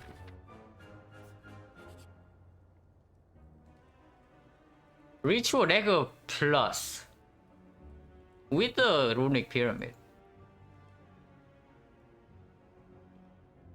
Now that is pretty sick. We do have Terror. I mean, if we are not getting relics from Elites, then this is another way where we can scale. I mean, this has to be good, right? Even though we are running into like advanced always right now, we do have 2 potions, which I'm definitely willing to use. I don't care about these fights. How many fights are we taking here? 1, 2. If we dodge all of these, then 3. We go to this shop. Maybe 4, 5 fights before this guy. And assuming we get like upgraded dagger in all of them, that is quite a lot. One relic Act 1, yeah. This Act 1 was like something. It was certainly something. Yeah, dagger basically win a run. Yeah, dagger can win plenty of runs. And this is probably a run where dagger will perform, yeah. Especially since we have Apotheosis already. I'm just slightly afraid of these fights. Like, yeah, right here. Now, when our whole deck is upgraded, this guy is going to be a little bit more manageable. But right now, he's going to hurt.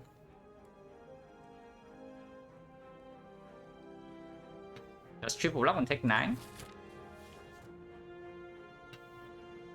Block potion probably goes in this fight. I don't want to use power potion. Not yet, anyway. No, I do not want to use power potion before I draw into Apotheosis. So it's probably not happening in this fight. Unless next turn I also take 24. So potion chance right now is like 40%. So tossing a potion away here is like completely okay. Prepare first doesn't lead to anything, right? Because playing neutralize before Apotheosis is drawn is also bad. Let's triple block. Now we can double block Terror and block potion, but with that just loses 1 energy. Because after Apotheosis is down, the Terror only costs 0.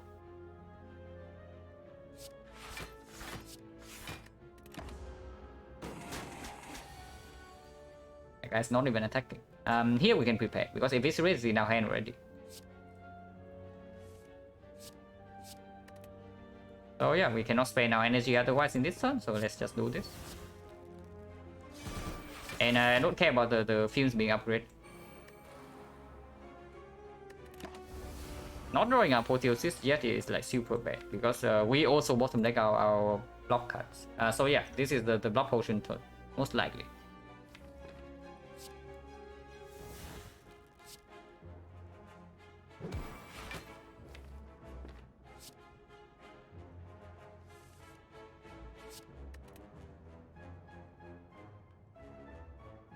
Yeah, 6 here and then 12 here is perfect. And I want to save Survivor. Do I backflip or do I defend? Probably backflip. Because I want to redraw to this prepare quickly.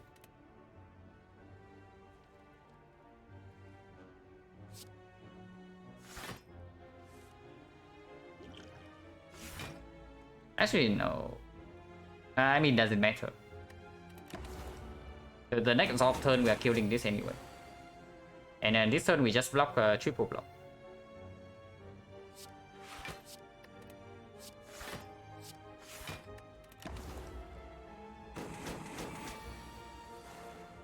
Yeah, now just be a little bit careful because Eviscerate will kill this with the poison. So Ritual Dagger will not get in play. This means we have to attack in other way. Like this. Ritual Dagger plus next turn. No potions, 50% chance is a freaking reflex. We still take it, even with the pyramid. Because any concentrate will probably take. And it's not like it doesn't play right now with the prepared. It's not that good. We definitely want to see energy generation before this, but this is fine.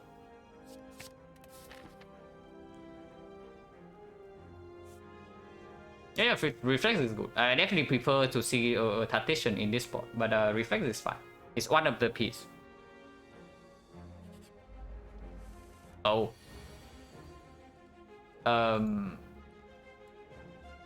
Okay, dangerous fire ahead. So something really interesting here is whether we actually play the apotheosis right now or not. Because saving the apotheosis until we draw into the terror will make it cost 0.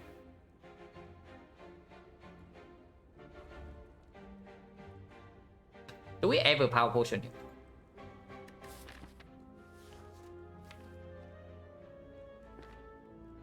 I do want to prepare double Eviscerate no matter what, yeah.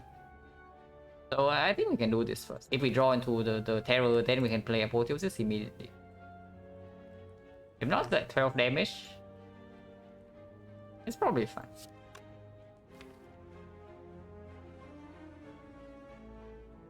But if I also prepare into the reflex, then I want to Apotheosis first. It's weird.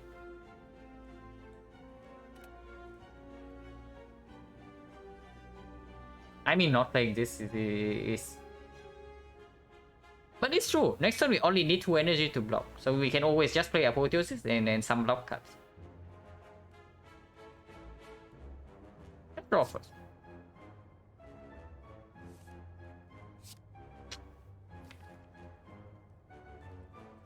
So neutralize... Neutralize is not here. I don't want to play backflip.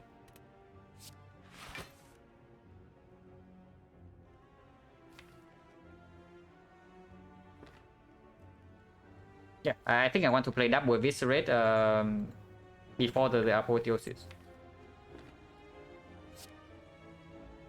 Just because I want to get this card out of my hand whenever I draw into it. If I draw into it next turn. And this is only 12 damage. Like, getting the terror down is more important.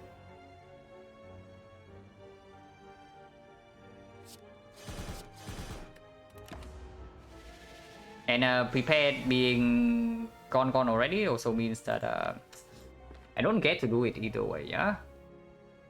That's bad. And Ritual Dagger costs 3, the strike costs 2, it cannot get out of my hand. I mean, this turn we are still fine, but next turn we are having some trouble. So about the power potion. 50% potion chance right now, and we are probably not running into this city. Is that even true? Because we are stronger on 4 energy for sure by a decent amount, especially if we see a good card here.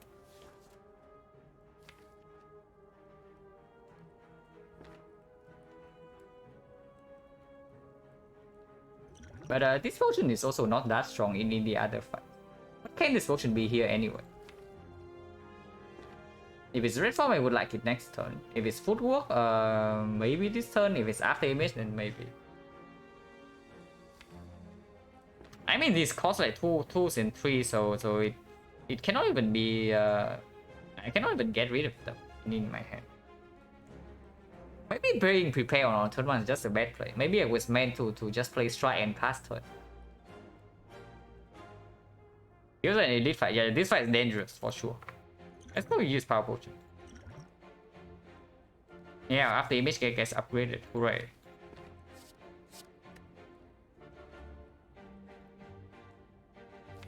So yeah, I guess we upgrade right now.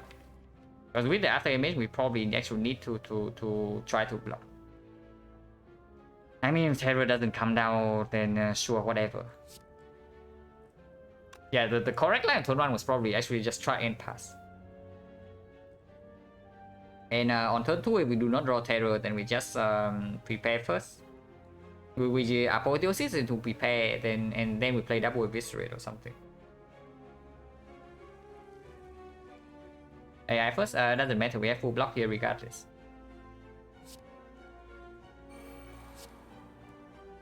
Oh, we take 3 here and save for next turn, but that also doesn't make sense.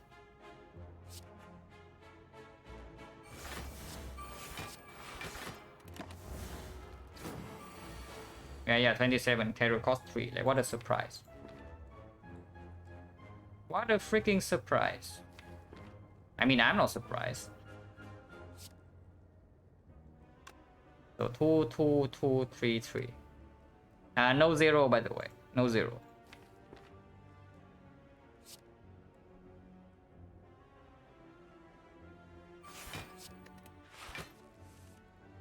Yeah, here's a 0.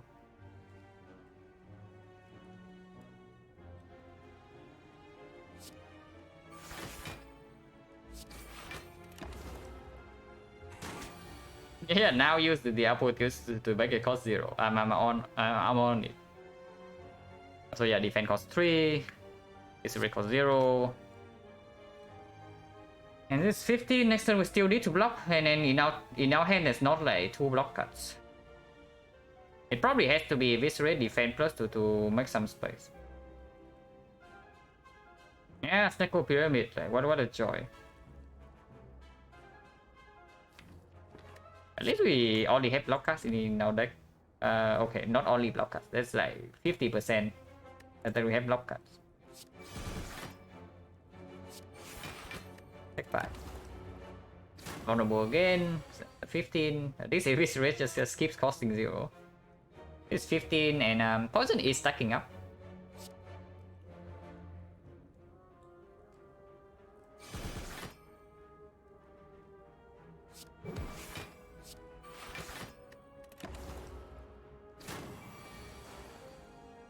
Yeah, we can block this turn. Next turn we should go kill. Okay, so not too bad.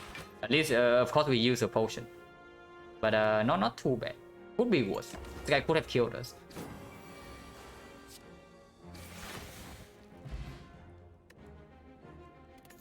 Poison potion. So 1, 2, 3, 4. 40% chance. Garbage.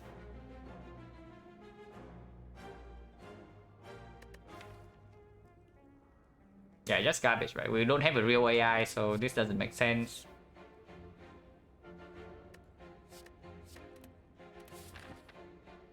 $26 HP, 1 potion, but not the defensive one, into potential slavers. Yeah, not interested. So we go here instead. Yeah, we just dodge every single elite with the collar. And use the energy. This is not energy. If you think this is energy, you are mistaken. It's not. Because it costs 1 upfront. It's just garbage. Like, this card is actually this card. Especially with the pyramid.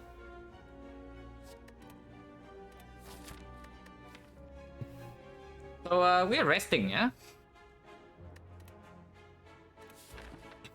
I mean, do we really rest here when potential operation is coming? Maybe. Bites can also be coming. Eternal Feather heals for like 12 right now. So we go to 38, which is still above half for operation. But if we upgrade, what the hell is it? don't know. I don't like any of these upgrades. No, the Films upgrade is like irrelevant. If anything, it's probably either Terror or Acro, or maybe Reflex. But of course, there's no guarantee that we even see apparitions. So let's just freaking rest here. If we see apparition, we're happy regardless. So I don't care about like one wasted upgrade because we do have this. Because yeah, this can also be like Forgotten Outer.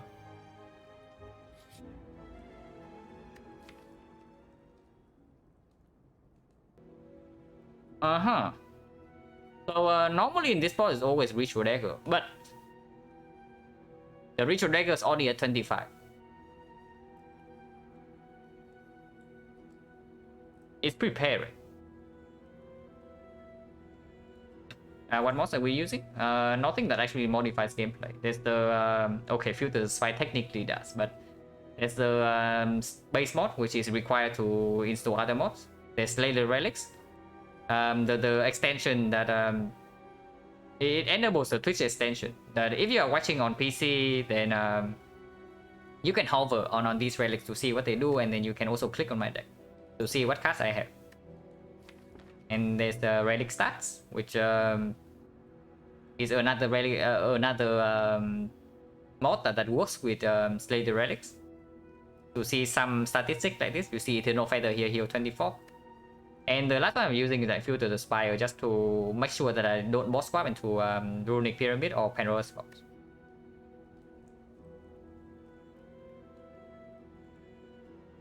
It's actually Prepare Plus, yeah? Man, they got 25 already. It is... Oh, it's honestly not better though. But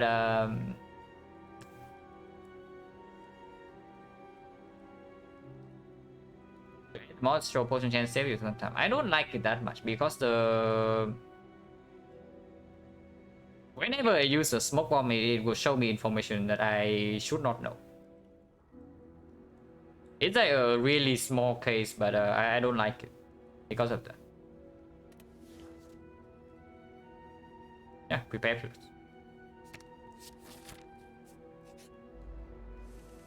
And yeah, here's our apparition. Now, one chosen was not a problem, but this time the chosen bought her friend.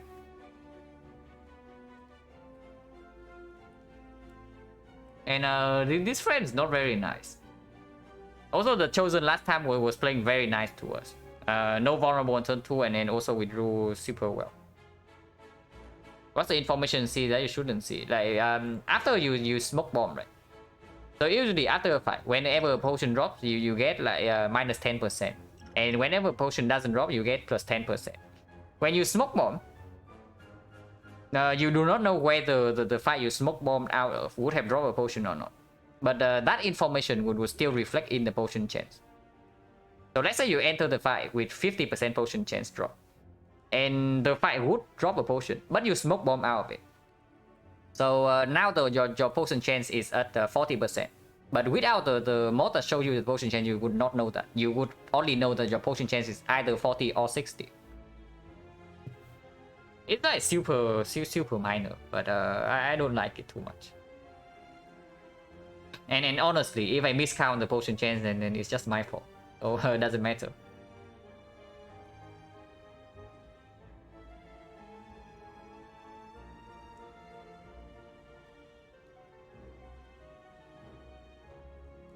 But yeah, what are we doing here? We prepare first, yeah, because defense also not important in our hand, and we just want to draw into this apotheosis.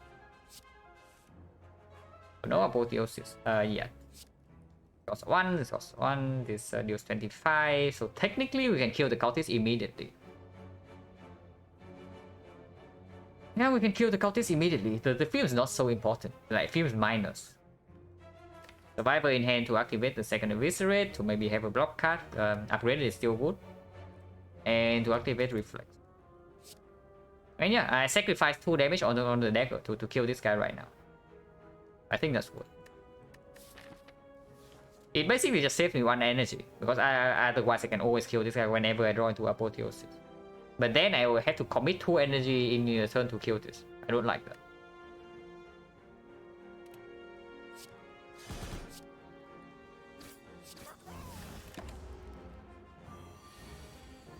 Is it better to keep strike on tomb? Yeah. Exactly because of what we did. So yeah, the Chosen this time decided to play a little bit more nasty than the last one. She decides to vulnerable us on turn 2.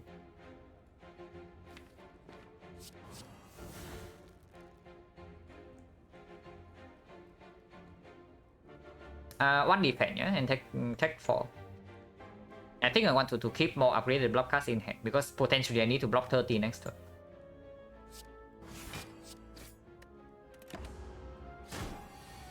Okay, not 30.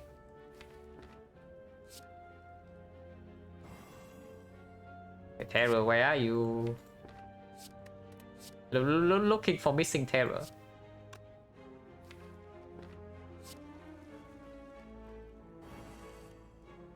Still looking for missing Terror.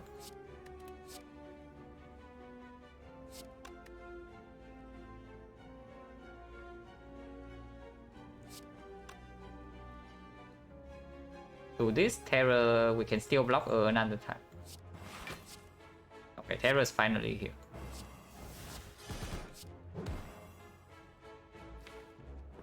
Yeah, next turn we draw into Reflex Guarantee, so definitely keep Survivor in hand and we can still block it. Yeah, we draw into 4 daisies, but doesn't matter because we draw 3 more cards.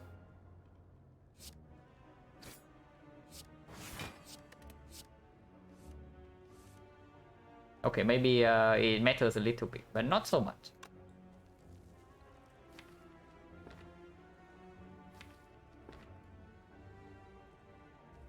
Probably just strike and then take the 2.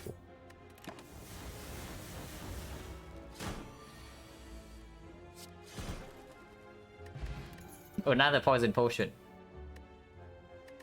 So 1, 2, 3, 4, 5. So 30%. Yeah, garbage.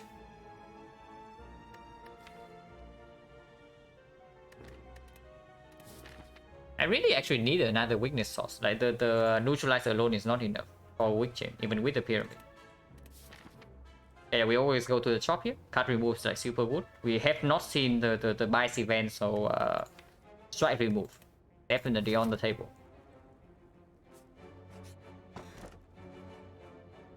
I mean, we take this. We don't key this, but that's another relic that doesn't immediately give us power in the fight.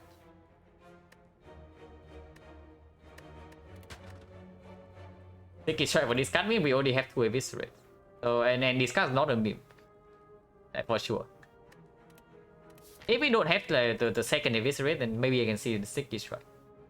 But right now we cannot, because even if we have something like setup or to generate energy with a sticky, we cannot use it very well.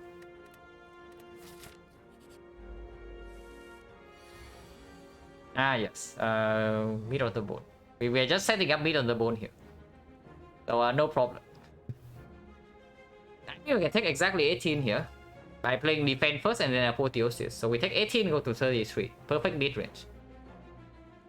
So honestly, probably should do that because after apotheosis is down, I don't think taking damage is going to be that easy. I mean, I say that, and then next turn this guy attack again, and then we brick on block, but usually not.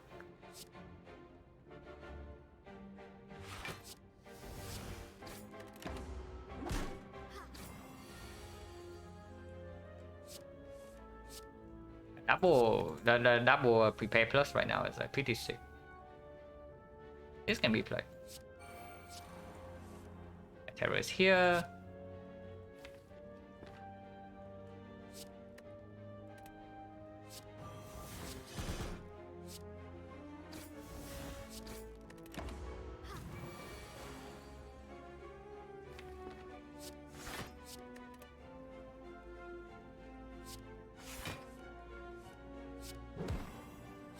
We'll prepare first in the deck.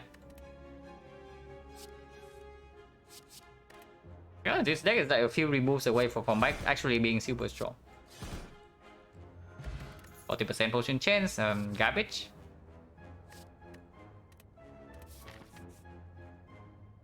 Yeah, garbage, right?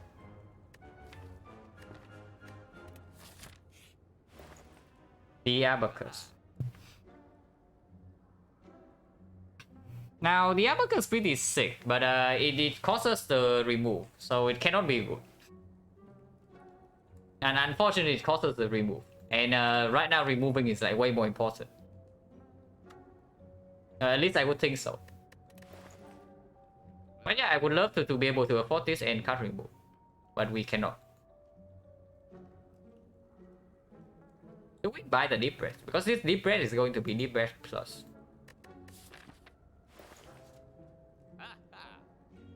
If we take cut remove and deep breath, the cleric cannot show up here, which normally would be a good thing, but honestly right now I would like to see the freaking cleric. My forcing run will always remove. Yeah, I think remove is just straight up stronger than anything else we can do in this shop. Like, it doesn't matter what it is. Do we buy prepare? Probably not, when we have two already. I don't think the third one is that strong, unless we have like two reflex or something.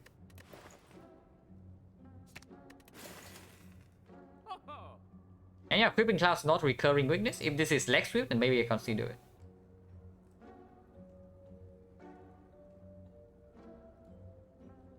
But yeah, disabling the cleric is not even what I want. And if this is the vagrant, I would also like to pay.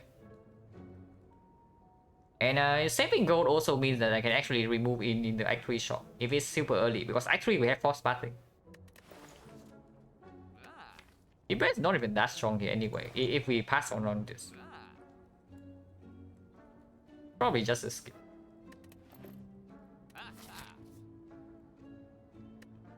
How good are we against champ?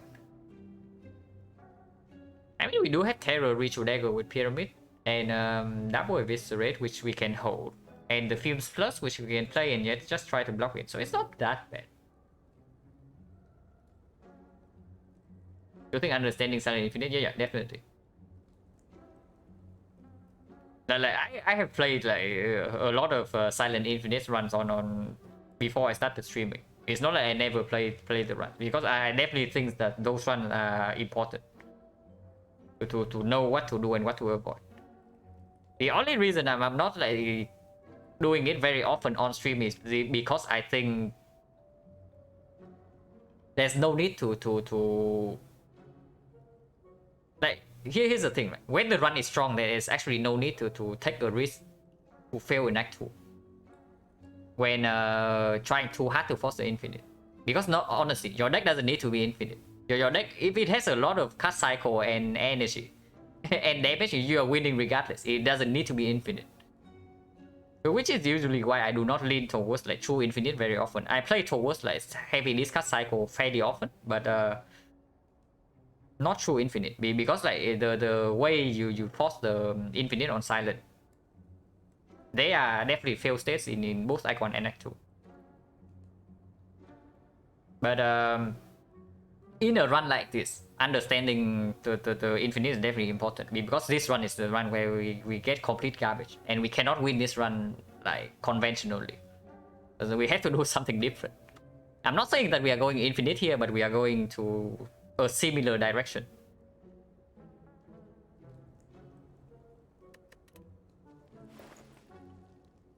But yeah, how good are we against the champ? Because I'm also looking at this potential flex potion if we cannot kill the champ as is.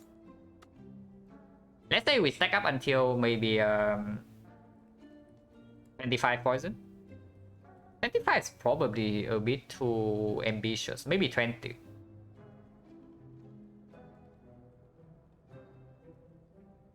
It looks like a floor 15 deck. If this looks like a floor 15 deck, then your floor 15 deck is like super strong. I would say that. If you say that this relic bar looks like a floor 15 relic bar, then hey, I agree. But this deck is strong. Do not underestimate the deck. We just don't have any relics.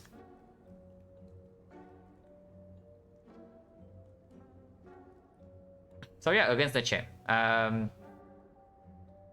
This is going to be upgraded, so it's going to be like 13 times 3, because we are definitely not splitting when we are weakened. So 78 damage here we can always hold with even double prepare to make sure that this costs 0. And this will deal hopefully 43 by the time we get here. So it's going to deal 64, 78 on Earth 50 plus 40 from poison, 200. 1-1 we can hold neutralize for the execute, so it seems fine. It seems fine. It seems like we have no problem in the chat, even if we just keep these potions.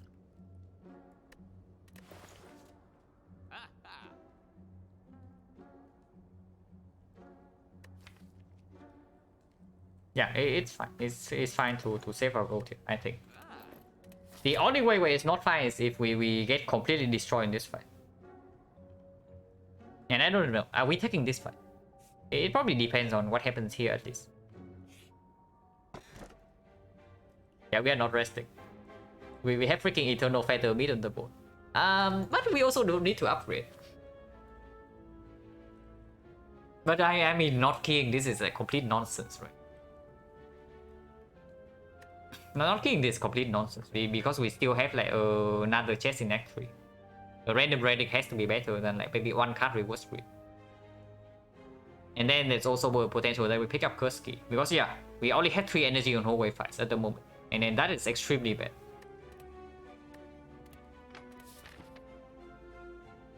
So Dreamcatcher. I'm slightly afraid of the elite, but maybe I shouldn't be, because we do have 4 energy in those fights.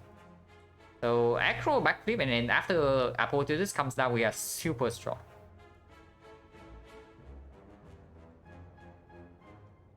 Upgrading draw power, yeah, we can definitely still upgrade this, still upgrade Reflex, maybe still upgrade the Fumes, and maybe still upgrade Terror. Just why so few relics? Yeah, I also want to ask myself the question. But unusual circumstances, we could not even take a single elite in Act 1. And yeah, we have not taken a single we have not taken a single elite in Act 2.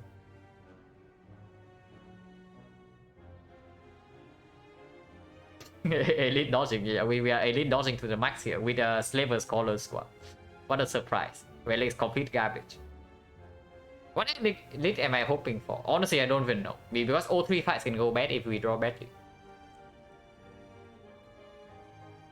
All 3 fights can go terribly wrong if we draw badly. But if we draw well, we just like obliterate all 3 fights. So I don't know, but with the bit of the bone, it seems super wrong to not take the elites.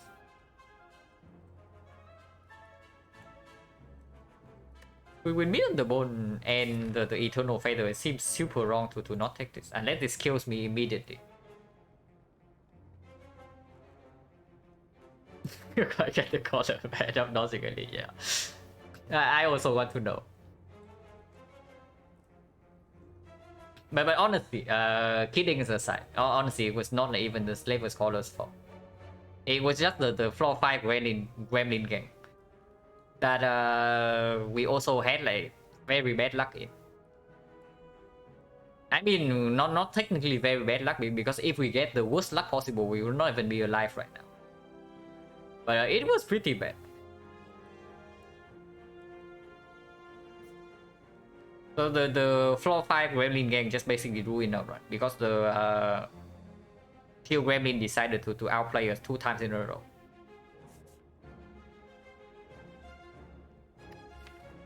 Slaver is probably the worst fight if we draw badly. I would say that. Book with stabbing, I don't think we can die in book with stabbing fight. Like, we can probably take a few hits, but we do not die before turn 3, and then we draw to the Apotheosis and we have like a ton of damage. What wood events can we get? Apparition. We have freaking Pyramid, Apparition with Apotheosis, so Apparition is like completely insane. Bites rate no longer as good because we have Meat on the Bone and Eternal Feather now. So bites are pretty bad. Of course, Colosseum super good. The library is also super good. Transform 2 also very good because the cards are going to be upgraded, and strikes are complete garbage. But hallway fight and it is definitely also more value because we have Ritual Dagger. Yeah, Twag is going to be pretty sick. That Twag is even better than normal. You see what? Because it procs Ritual Dagger twice. If we see Twag is an insane high roll. That's basically it. Yeah, question marks are faster. And Red Mask also good. I'm just like super afraid that we just die on turn 2 of the slavers fight. Like turn 1 we face 34 immediately and we draw nothing. And turn 2 we draw nothing and we die. That is the honestly the only thing I'm afraid of right now. Because we do not even have a single piercing wheel. If we have one piercing wheel, I think I'm willing to take the elite always. Because yeah, after the elite fight we're just healing to full. The slavers can definitely kill us from full HP. These potions are not front load potion to kill the slavers. If we only draw basic cards. And losing out on 2 fights for the ritual dagger is pretty bad. Okay, how many bad events? The mausoleum, complete garbage because we have pyramid. And no starter relic. Bite straight, probably bad now, even though the bites are going to be bite plus because we have meat on the bone and eternal feather.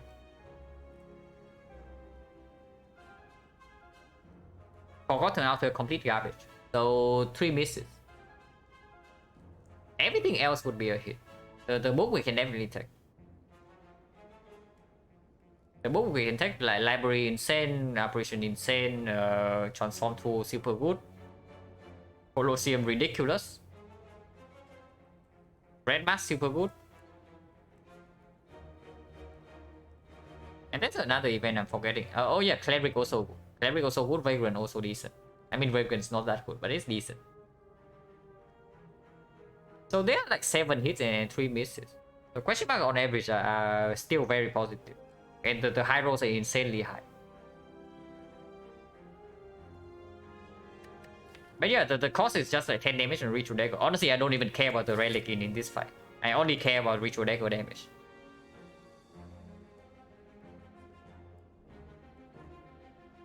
But then left is probably okay because we go to 2 question mark and not 1.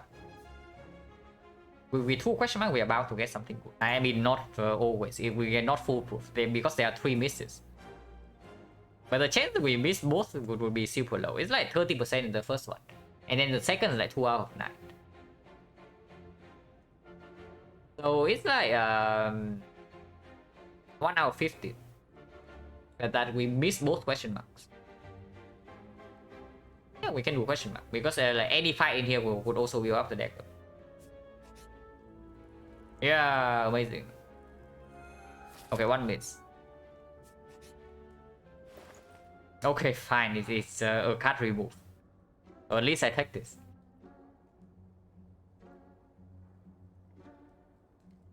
Yeah, remove event. Worse than the cleric, but I guess it is still card remove. But that was bad. But yeah, strike remove. Energy potion. This is like 12 damage for the champ split.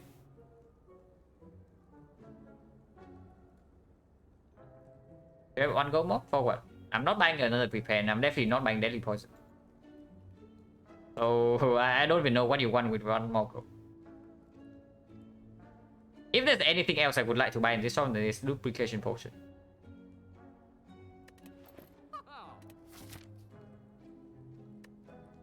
Uh, 12 damage, 2 energy. Honestly, 2 energy is probably just stronger if we are scared of dying to the champ. But I'm not super scared of the champ right now that we remove 2 strikes. Of course, our damage is lower than expected because ritual dagger is like 33 instead of 43, but it's probably still okay. And honestly, there's no reason to even upgrade here, so let's freaking rest. And yeah, -1 card from the Dreamcatcher, I know, but doesn't matter. There's absolutely no reason to upgrade here because potentially we have to play a very slow champ fight before to stack up poison and just hold double eviscerate in hand. And we can also brick on the early turns. And no upgrade is relevant. And we have already seen Fusion Hammer.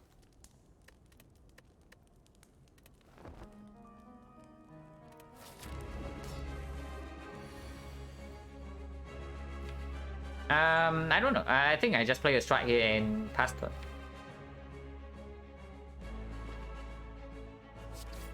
Definitely want to hold neutralize when this guy attacks. Can also get eviscerate out of my head.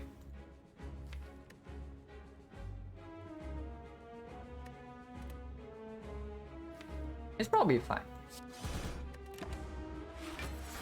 Because I do have 2 potions I can use. Yeah, this is turn 2, just got attack on turn 2, potentially attack on turn 3, and turn 4 never attack. So weakness here will always play fully.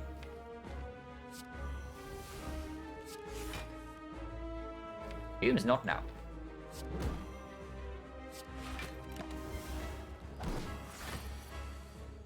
Okay, I say fully, but of course this guy decides to buff now. So yeah, that will buff in 3 turns. Buff on turn 1 into buff on turn 3. This guy is knowing our plan. This guy is on to us. Hopefully we don't get a mega outplay. Because if we get outplayed in this fight, we just die. But we rested for this, yeah. And we're going for dagger kill. I don't even know if we can kill this guy normally. But of course, if I can go for the dagger kill, I will. But if you are wondering, of course we are never using the dagger here. If we use dagger for any time, it's for the split. And I do want to redraw to neutralize, so I want to prepare right now. And I do not want to attack. Probably let the fume stack up. Is that even true? Because this guy buffing twice right now already is like quite dangerous. This deck doesn't have footwork plus or anything like that, or a permanent witch hit. So when this guy gets like maybe 4 strength, if this guy buffs strength like once or twice, we are actually in trouble. Because the 2 frail we cannot block that much. Which is still better.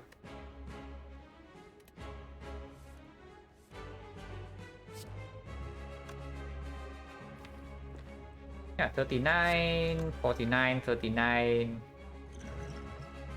This is 24 damage.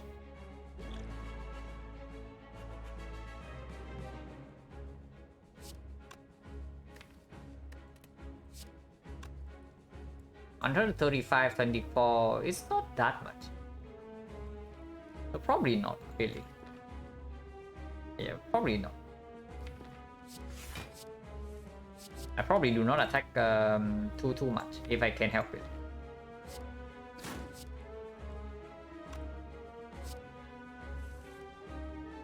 I don't want to shuffle out the neutralize. And I don't want to attack here. Now I can shuffle out all of these. Maybe we are fine. Maybe we are stronger than I thought. Because our turn is definitely not limited to only 2 eviscerate. We are probably stronger than... if we can set up a big turn during the split turn, we potentially can play like 4 eviscerates. And the turn afterwards, we can play like another maybe 2. So maybe fine. We can actually maybe play this fight faster than I thought.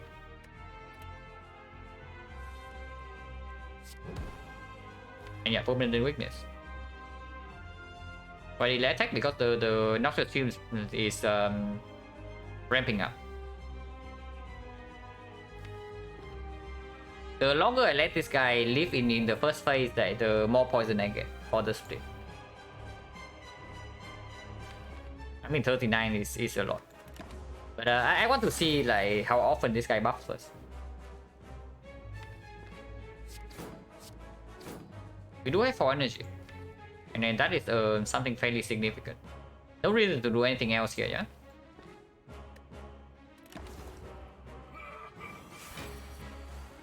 Only 15, easily blockable.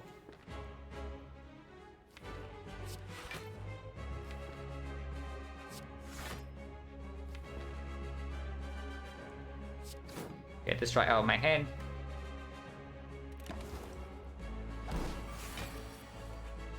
When frail, still blockable, slightly more difficult.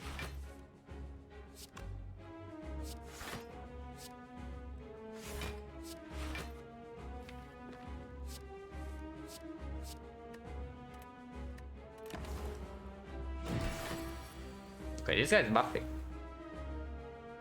But yeah, poison is building up, at least.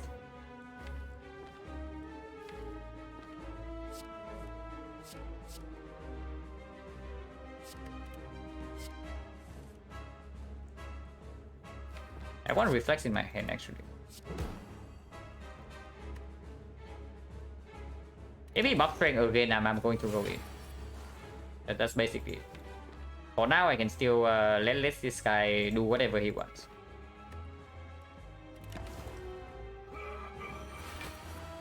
D4 is still very blockable.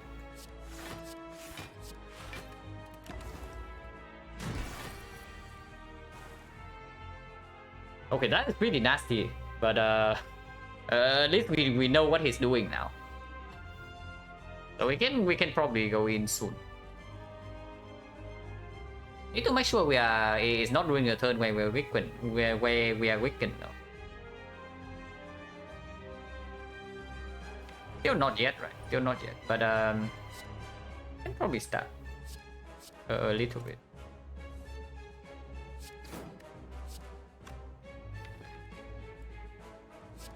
Only garbage coming up, but this, and we apply weakness.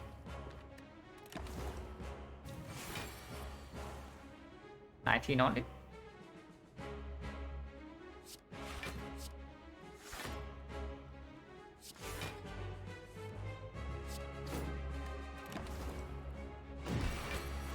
Yeah, this is the weaken. So weaken this turn, the turn after, turn 1, turn 2, turn 3, turn 4, weaken again. Okay.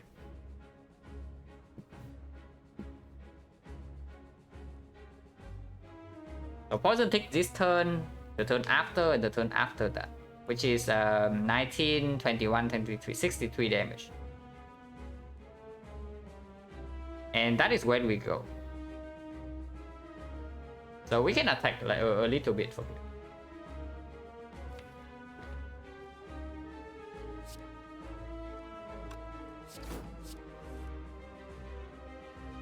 Definitely keep the neutralize though.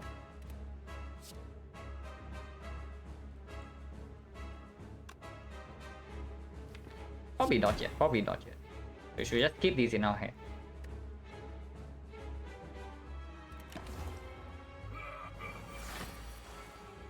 $39 would weaken. We are not failed, so this is still not too difficult to block. But yeah, we go when weaken runs out, so 2 turns from now. 31 poison into 23 poison. So that's 44 damage, we can deal 71. So poison potion right now is completely fine.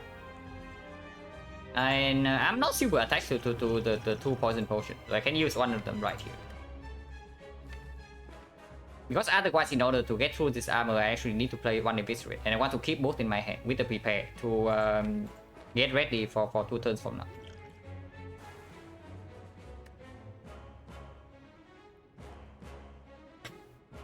I don't know where you go. This guy buffs a lot, but he doesn't fail us. So that's something. If he decides to buff into fail, it is going to be a lot more troublesome than. But right now we are completely fine.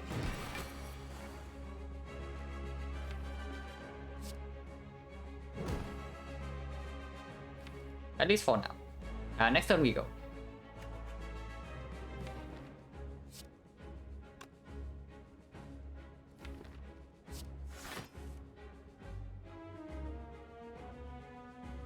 So we can deal. Can play like one more neutralize here. We just play 2 block. Probably like this.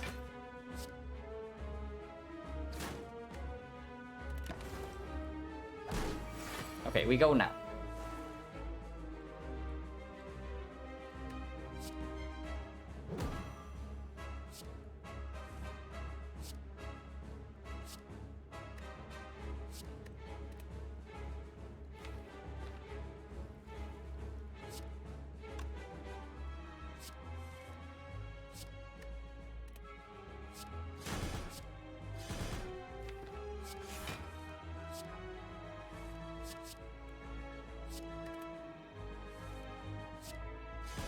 Easy. Next time we have a kill with dagger. 50, 49, so actually need some strikes, but we can redraw to Eviscerate next turn. So let's just block this.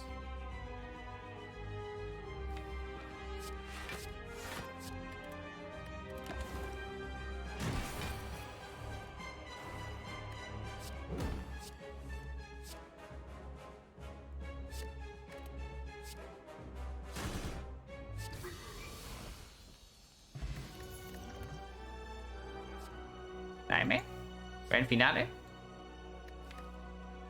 Now, Grand Finale is like really strong here, to be honest. But do we need that? I mean, it's probably just good. And at the moment, we have nothing to Nightmare. Yeah, it's just more damage. It's really good damage, though. It's really good damage. Particularly super strong in something like Retromancer. And against Time Eater, maybe it will also performs. I mean, it's just Finale here or nothing. And Venom definitely not. And Nightmare Pyramid usually very strong, but right now we don't have anything to even Nightmare. Our defense it sucks a little bit though. Right now our defense definitely sucks. We need to find a way to either go straight up infinite or have scaling block somehow.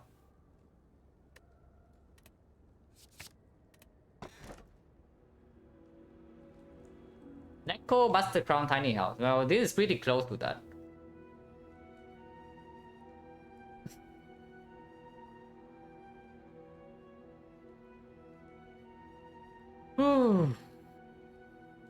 I mean, are we Sozu gamers or what?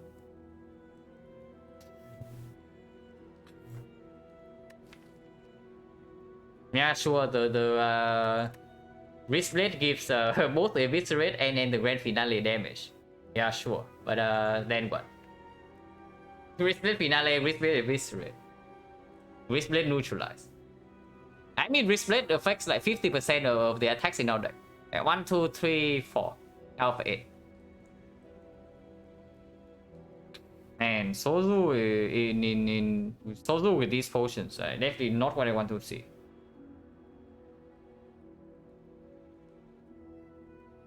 Sorry, had to reset stream was on the ask why Nightmare Dagger wasn't thing. It's good, but if we want to play into Nightmare Dagger, why not just play Grand Finale, right?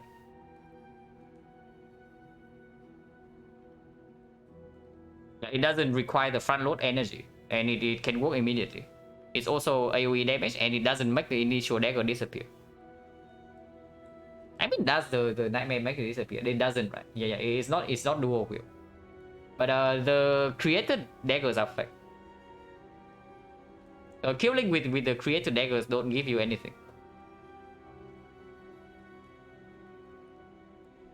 Crown? No, it's not Crown. If I pick energy here, it's Sozu. I'm just thinking whether the Sozu is bad enough for me to actually pick the Wristblade.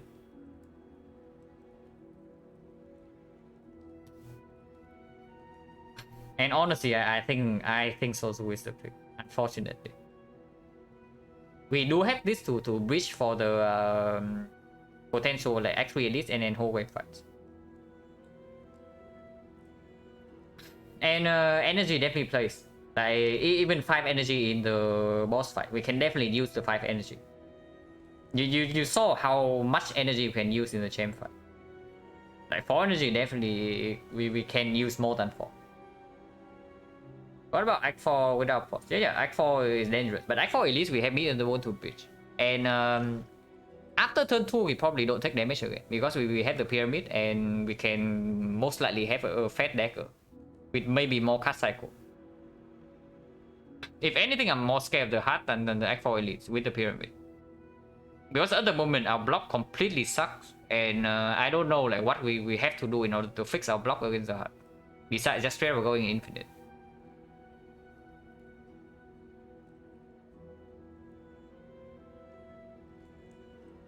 Incidentally, why did I not want another repair? With only one reflex in the deck, like the 2 is enough. Honestly, 2 is enough once you remove more cards. Because like after you get a small enough deck, right, with only one reflex, the third repair is just going to be a dead card.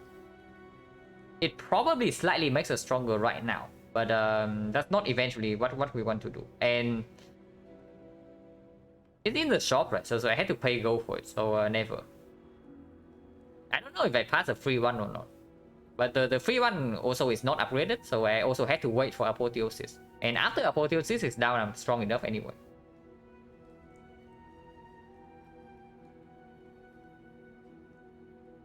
Yeah, if it was in the shop, then never. I would never pay gold for it. Yeah, it's probably Sozu. Because otherwise, actually hallway fights are not like actually hallway fights are no joke. Do not think actually hallway fights are like such a walk in the park that this deck can do well on 3 energy.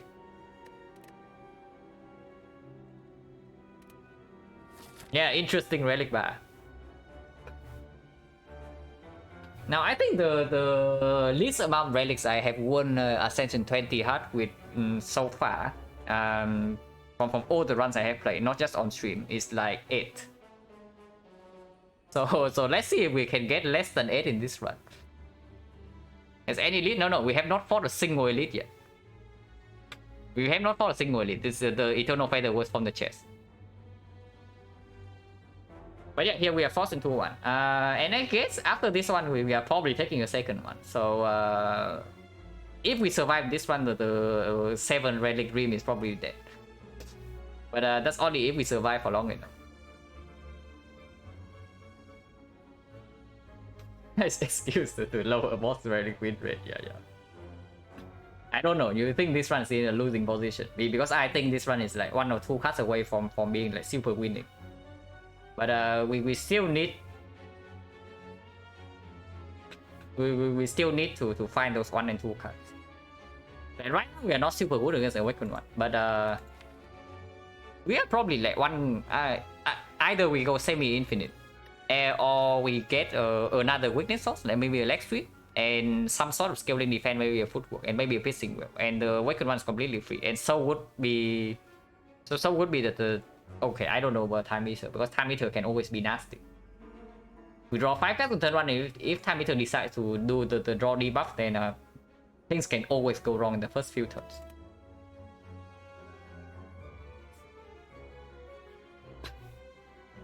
Red form? I don't even know. Is red form even strong here? Red form is definitely not going to be strong in the Awakened fight, if that's what you are saying. But yeah, we are forced into this, so probably go to here, and then decide on whether to take the edit or go to this fire and then take the edit. We probably always take one of the edits here, because it's not like this is easy or anything. Question marks are fine, and I think I want earlier question mark compared to later. Nightmare Catalyst. We just skip a nightmare. And right now the only poison source is the fume, so I don't even know about the freaking Nightmare Catalyst. I guess we do have poison potion, so Nightmare Catalyst is the real answer for the hard fight. But yeah, we have to see the Catalyst first. And I don't even know if we see Catalyst first, like if we don't see Catalyst and Nightmare together in the Orrery, I don't even know if I would take either of them. But yeah, we start here.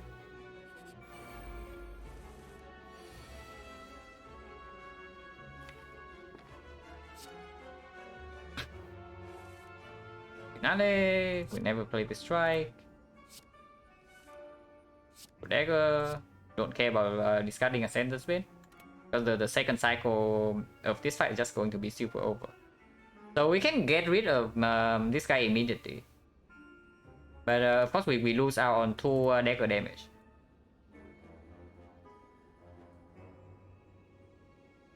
Probably Tactician only solves everything. Tactician only solves if we see another echo. I think we need another echo and maybe 1 card reboot for the Tactician to be solving immediately. Yeah, it definitely helps. For sure. But yeah, if we do not kill here, how much damage are we taking? Now, honestly, taking damage is not super relevant because we are healing with Eternal Feather, and we have meat on the board. So if I can get the 2 damage on this dagger, I would like to. Weaken this to 8, 17, and we block here, so we take 4. That's fine. We don't even need the grand finale in hand.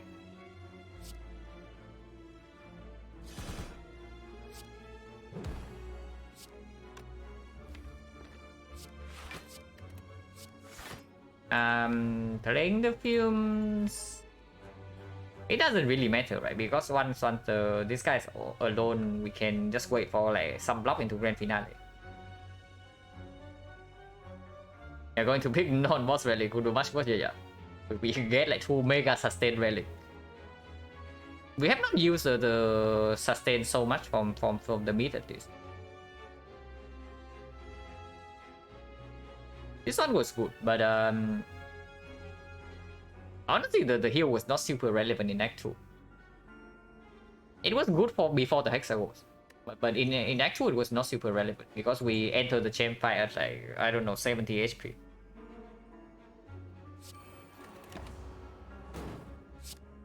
I think films also allow a single strike to kill this.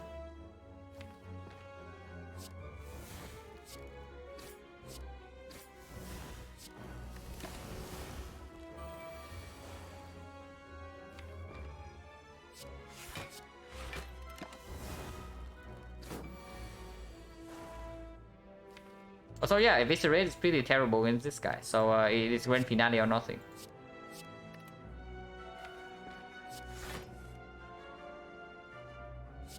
It's like 27, so double defense here doesn't even cut it.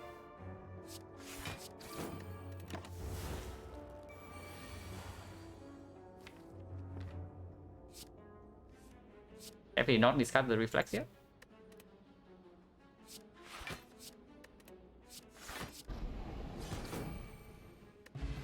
Just got here. What is this relic bar? Yeah.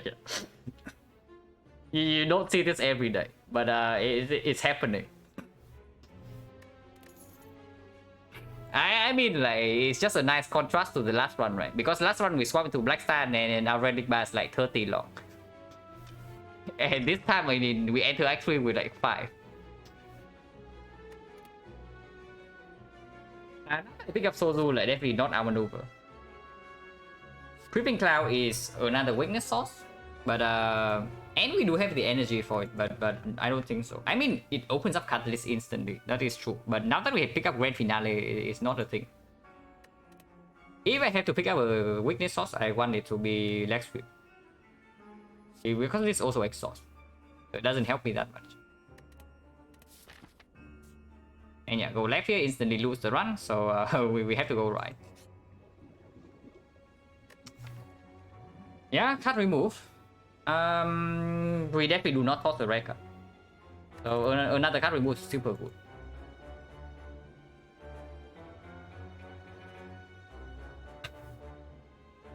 Yeah, strike is still worse than fumes, right? Fumes exhaust and it still opens up potential catalyst.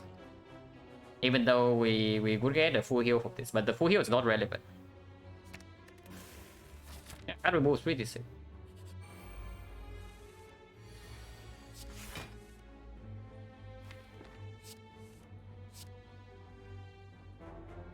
Fumes is definitely not needed in this fight. We don't care about that.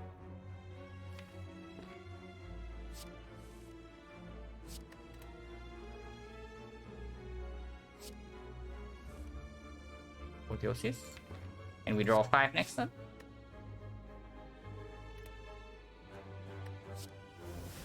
Yeah, we draw 5 next turn. And this deals 60. So we do... No. We are getting outplayed. This guy's shuffling a burn. We are almost getting like tricked. When Finale doesn't go off, so we actually need to attack now. And just kill him immediately. And not wait for this. I mean, it doesn't matter even if we wait. But when Finale does not go off next turn. Block potion. Acro? Yeah, another Acro please. I'm also saying the same thing, Pharaohs. And then it's here.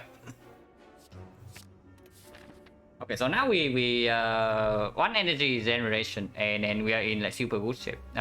We still need a time meter answer and a hard answer. But our deck has got a lot stronger. One remove into one necro. Yeah, the more. We can still have turn ones like this though, so that's slightly worrying. We keep the defense around. This guy can try to wreck us next turn. Or he can also do this. I mean, we still need to block twice for it, unless we want to commit the neutralize. I think blocking twice is fine. It also makes sense for it. Then we have all blocks coming anyway. Want to save this when there's actually an attack that needs to be blocked.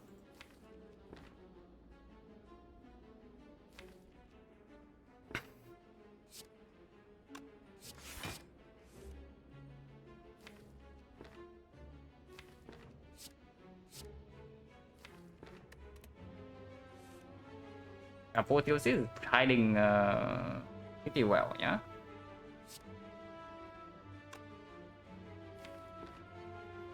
Can draw one card.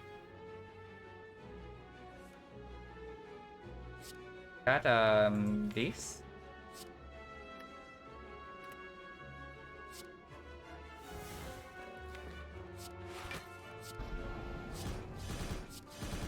Couple in the neutralize.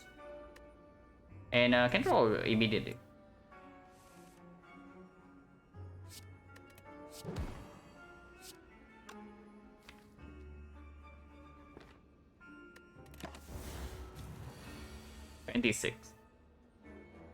Oh, okay, the more is getting serious and we are still failed. So blocking this is not super easy. Hopefully we can kill this turn. 54, 67. So if we can get Finale online, we can kill. Should be able to.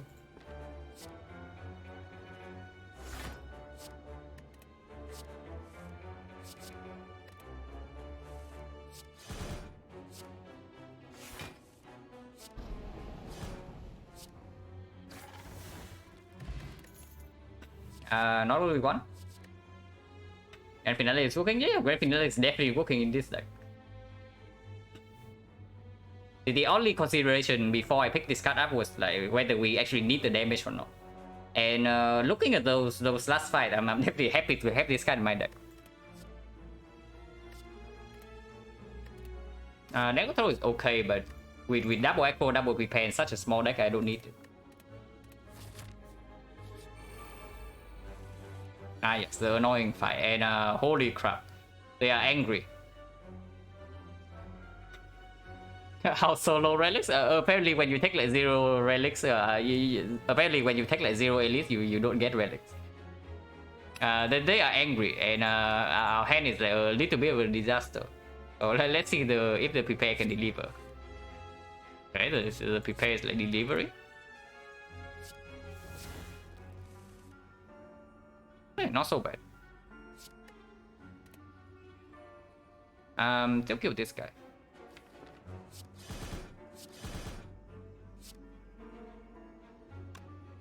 This guy can attack for more next turn. This blocks for 4 right now and 3 only here. So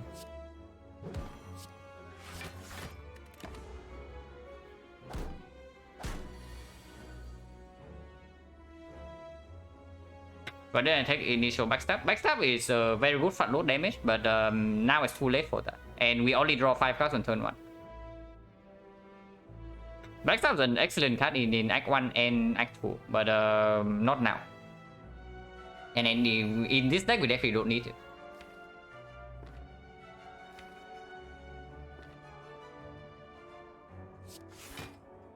Only this, yeah? And then next turn we can Finale. No, we cannot Finale. Even if we keep our hand like this. See for the draw, yeah. And the effectiveness backstab also goes down when it's later in the run. Visual dagger works weird? No, it works normal. You only need to kill the last one. Yeah, got to kill the last one. It's the same for every like fatal effect. So I guess we break on block. We take 4, but taking damage is not a problem.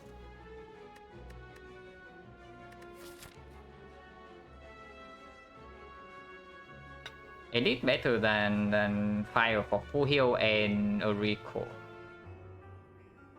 Yeah, I think recalling right here is pretty sick. Don't care too much about question mark because we don't have red mask. Do I usually only take Finale with Pyramid? If I Pbox into some very nice things, then sure, I also take Finale. If I have rally plans in the deck that can use Finale, I can also take Finale. If I have liquid memories in Act 1 and the boss is slime boss, I also can take Finale. But only liquid memories.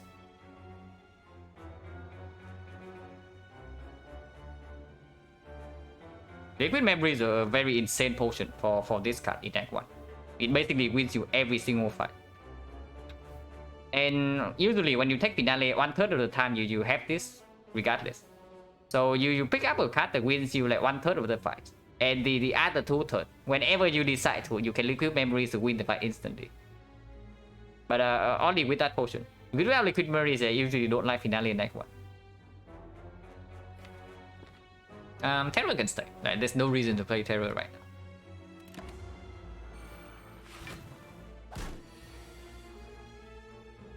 So yeah, cannot finale here yet, but maybe we can go to the second cycle.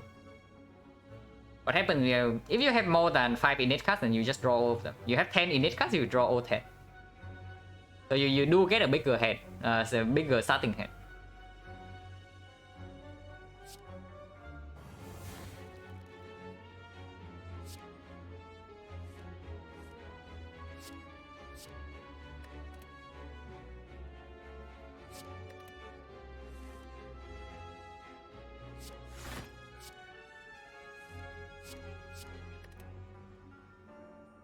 I mean, finale is 60 damage.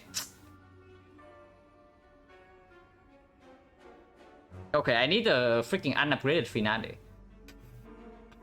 Because 60 damage kills all 3 and then I cannot reach with Echo. So should have discarded this. But it's fine, I guess we kill them like maybe one by one then.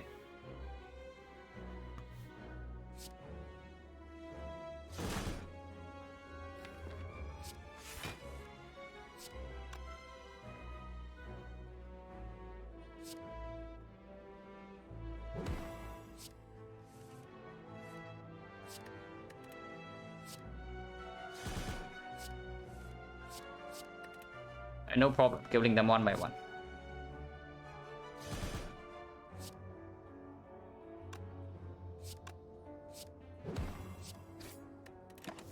There go, always kill this next turn.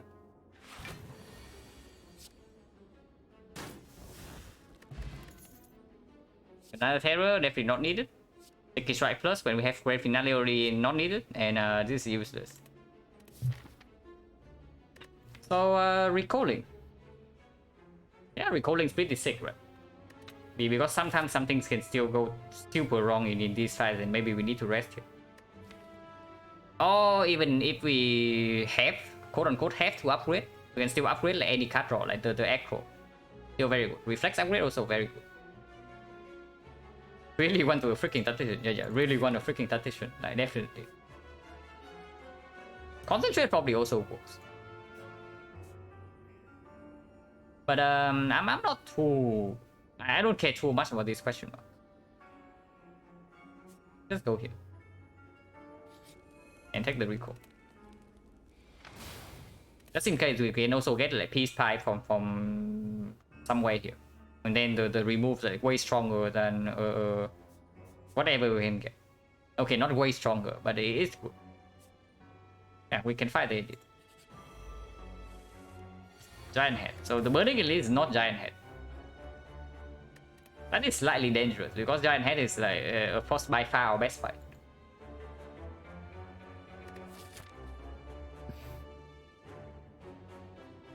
But if we draw well, then whatever edit this is will not be a problem. I'm just like the honestly, the Eliam the most scale is definitely the Nemesis. The Nemesis into 5 burn on turn 1 can be a problem for sure. But we do have a pretty big ritual deck. So we'll see. Get prepared first.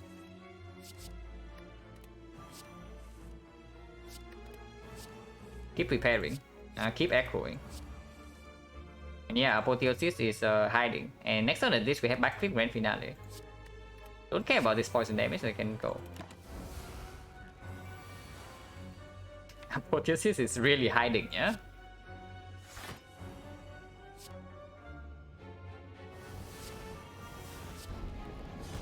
I mean, should play this first.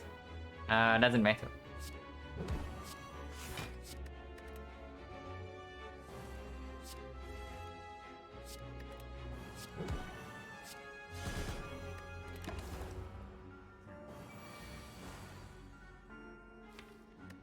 Prepare also like hiding a little bit.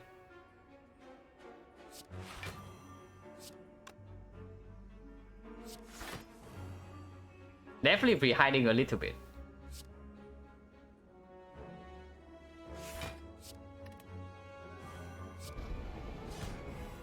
But it doesn't matter, like this fight is like super easy for us.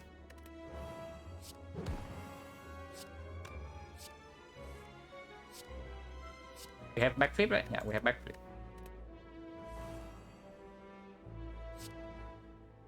Hey.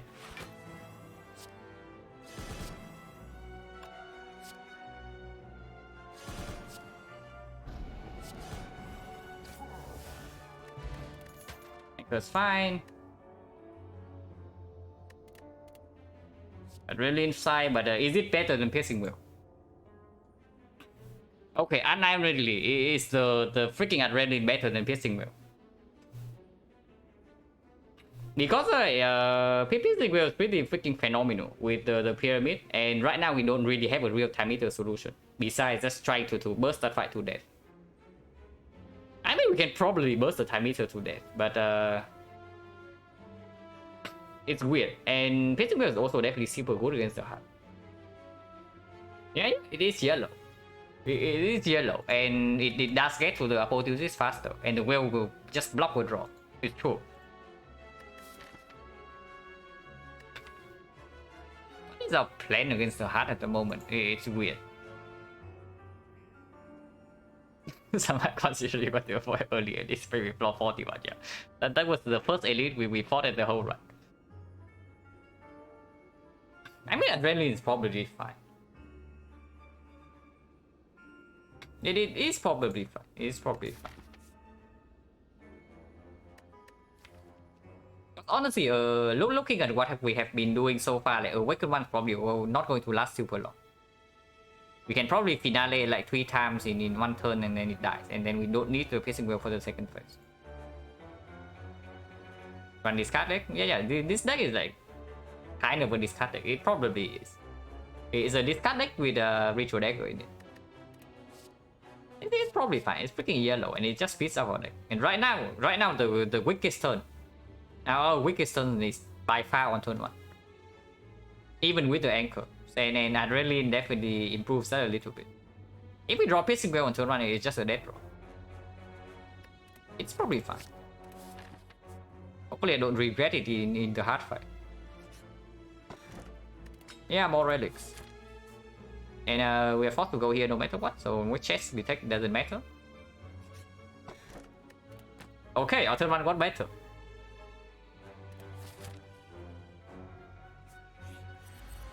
It is Nemesis. Not burn on turn 1 though.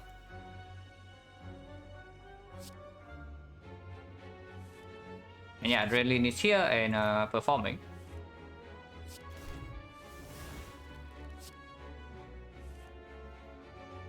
Not that well, but it's okay.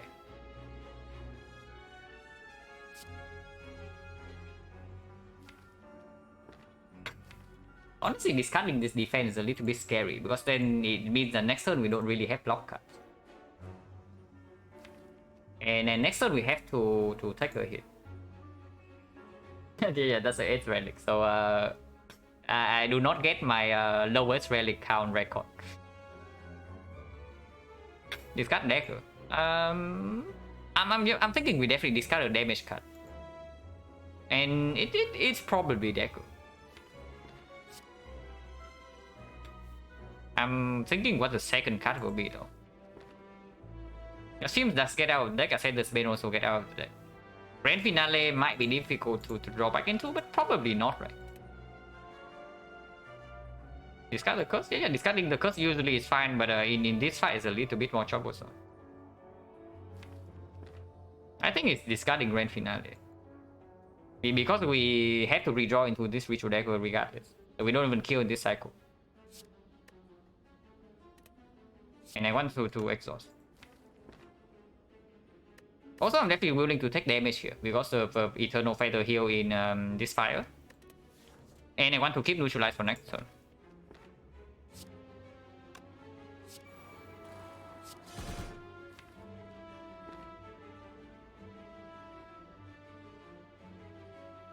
Upgrade pot? No. Why do you want to potion? We have freaking Sozu.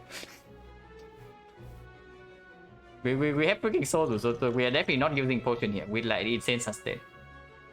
Unless we literally die or something.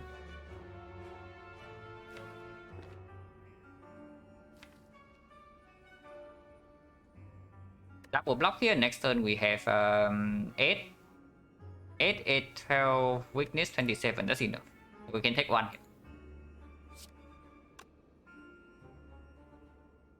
Upgrade power was marginal. Yeah, it's marginal, but like right this turn, right? Whenever we draw, like, because we still need to draw into this apotheosis, and our acros are not upgraded, our adrenaline also not upgraded, our reflex not upgraded. So this can definitely be maybe like draw one or maybe draw two sometimes. So unless we need it, we definitely don't use it. Taking one is fine because this guy is not even guaranteed to do 45 next turn. Okay, burn is fairly nasty. I want to shuffle in the acro, so acro first. And I want to keep block cards in hand. This guy does not play this turn, but keeping this in hand is also good. Because next turn I would like to attack if possible. Probably like this.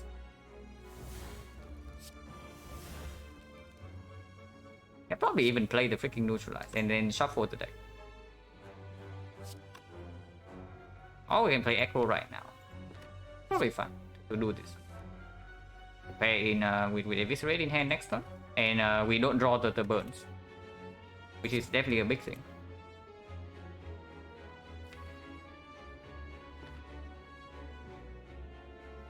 Two, draw another two, draw 5. We draw 5, so we just empty hand space. The next turn we can finale. Like this.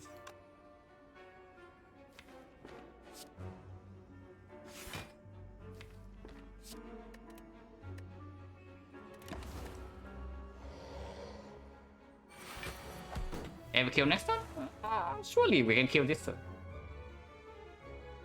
Surely.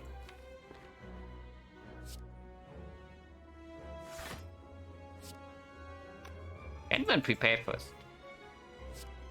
As long as we don't discard the reflex there's nothing wrong. And yeah, it's just a kill. Complete is fine. Yeah, the wheel is back, and then we definitely take this one. So now shop speed is sick. But shop now or shop here? Yeah, birds no problem. We just never draw into the birds because we shuffle before the birds are shuffled in on deck.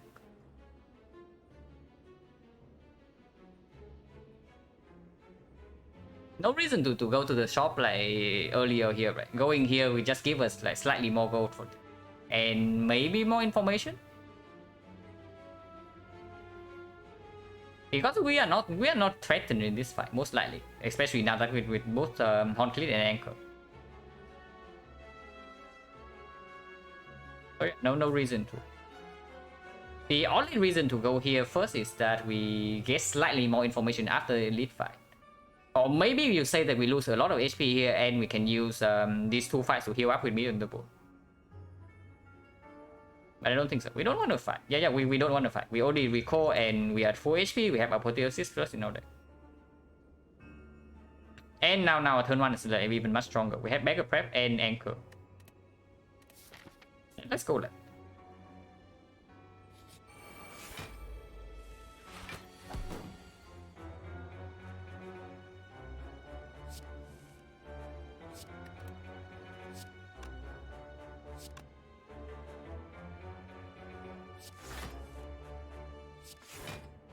Don't care too much about playing the Eviscerate this turn, but if we can play them, then sure.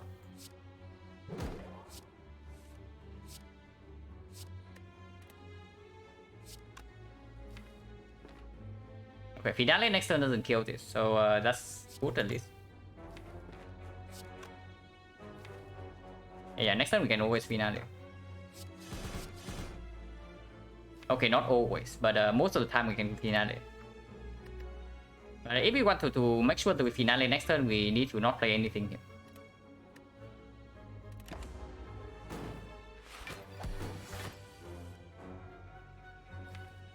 We break on the Echo, but we still have Yeah, we draw one card here. Drawing too many, so we need to draw only one card. I mean, it doesn't really matter. We can just kill this normally. And who cares about finale anyway?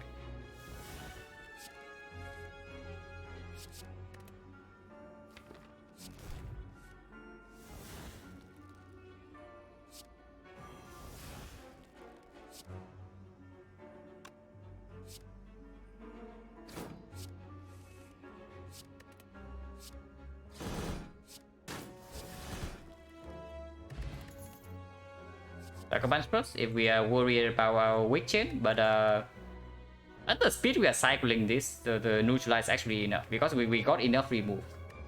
So let's not add garbage. Now, if we have a sticky strike, then this is infinite, but we don't. So no setup for today.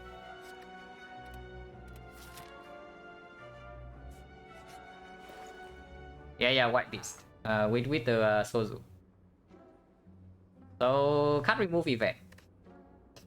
And I guess we can get another remove in Nightfall Shot. It's not so bad. There's also Panacea if we would like to block vulnerable in the hard fight. Because most likely we can just draw into this Panacea before turn 2. But with Piercing Will and the Horn Cleat, we probably don't need to do that.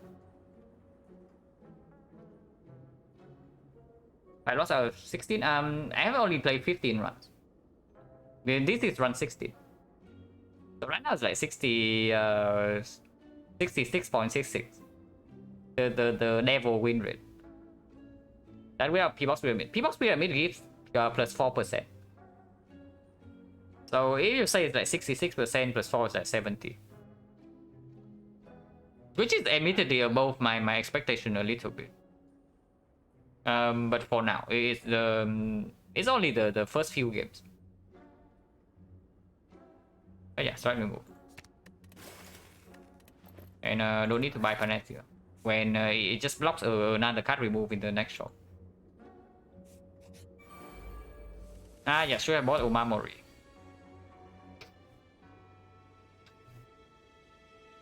So we cannot get cursed here. By cannot, I mean we cannot let ourselves get cursed here. Because the curse is extremely bad.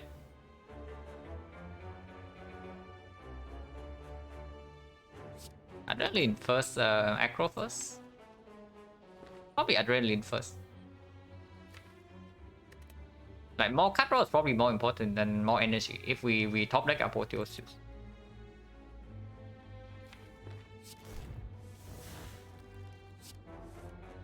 Terror.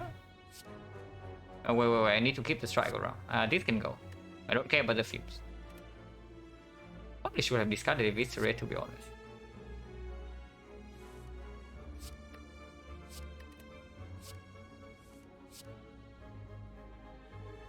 Yeah, we are definitely not playing more than one Eviscerate here, if even any.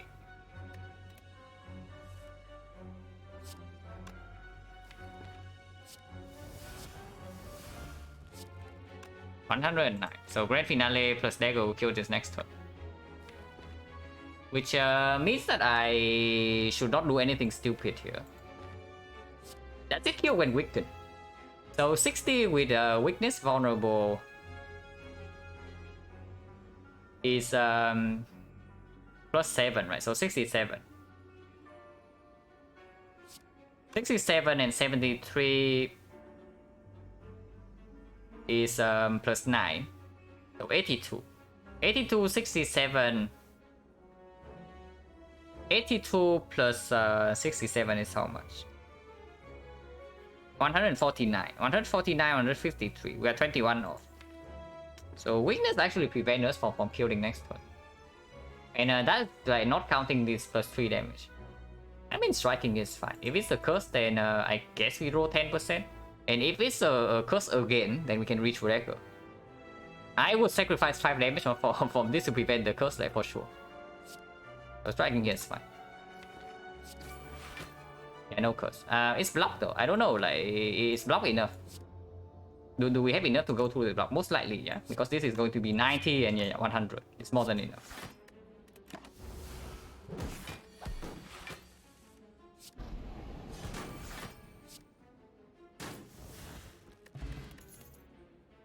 Garbage. And definitely take the edit. Another giant head. So we did not even we never see a Retromancer. And the giant head is pretty sad.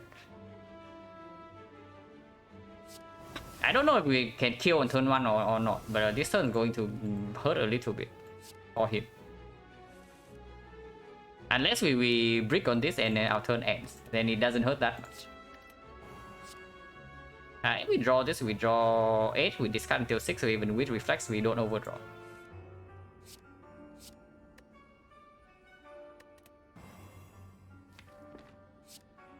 With this, we draw until 9, discard until 8, so if we see reflex right now, we would actually overdraw, so we can neutralize first.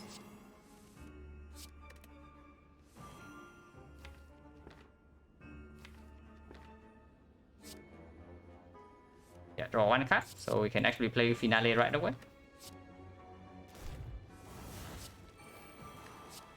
171.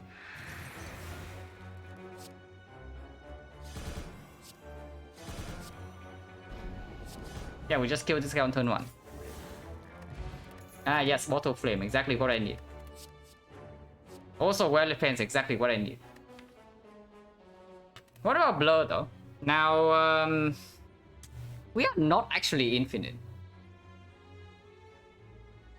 That's the problem. We are not actually infinite. So Blur doesn't do the degenerate stuff that we actually want to do in the hard fight. To stack up immediate block on turn 1 and then we just win after that. I have a good feeling with this run. Yeah. Right now we are fairly strong, but we are still afraid for Act 4 for sure. And I don't even know, are we good against Act 3? I mean, Blur is going to play against this guy at least. And it definitely does play with both the Anchor and the Horn Clip. Man, if we have one footwork, like if we have one footwork, we are like super good in this run. But no footwork and then no dexterity. One Tactician would also be sick. Yeah, the Tactician that we skip on floor 3 or floor 4. It's not back. I mean, Blur's probably okay. Probably okay. It only plays with both the Anchor and the Horn Pit, and honestly, our block density is not. Block density is not super important here, because we redraw into these things so fast. But this can play for sure. Probably not in the hard fight, but every fight before that you can play with both the Anchor and the Horn Clip. Like, especially in this fight. It's probably okay to pick this up. And yeah, Bottle Flame. We're skipping this garbage. It's not exactly garbage with the Ritual Dagger, but right now we definitely don't need it. We just draw to Ritual Dagger on turn 1. Like you saw what happened in the Giant Head fight. We Grand Finale on turn 1. 9 relics, 1, 2, 3, 4, 5, 6, 7, 8, 9. Yeah, 9. It's going to be 10 though, if we kill the Spear and Shield. Maybe we just skip this garbage. And yeah, can definitely upgrade a card draw. So either Acro or Adrenaline, one of the two. This is one card draw and this is one energy. One load. Probably one card draw stronger. So upgrade Acro. I don't care about the fumes. I do not care about the damage of these fumes at all.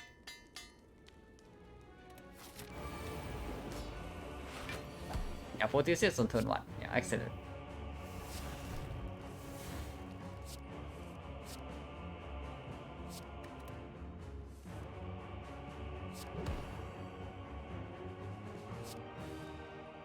And yeah, the Blur can play here for sure.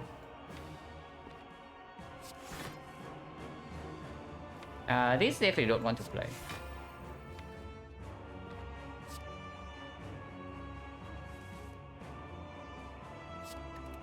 Yeah, we have 8 cards in hand, right? So Finale can come down.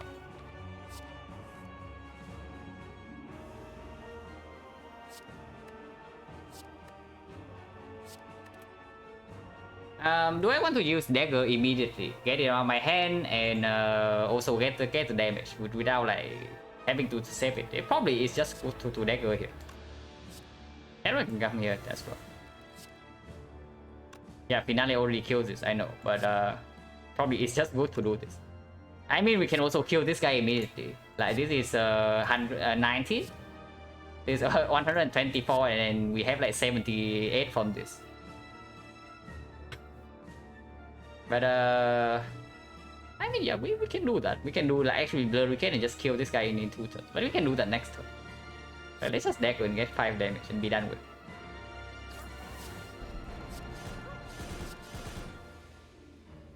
And yeah, pretty strong turn 1.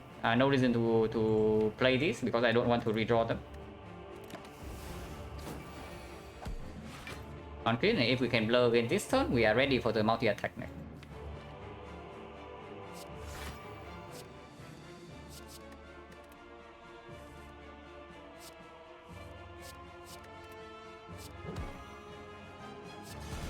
So we just grand finale every single turn. Yeah, will trick. We still have blur, by the way. And yeah, easy block.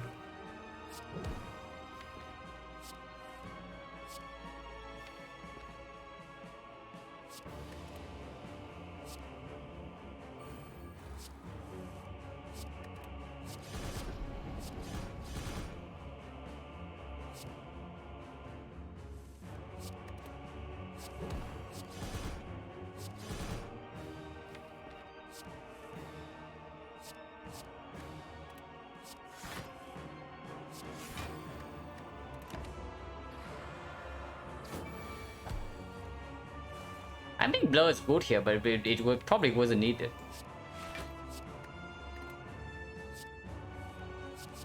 So is it really good?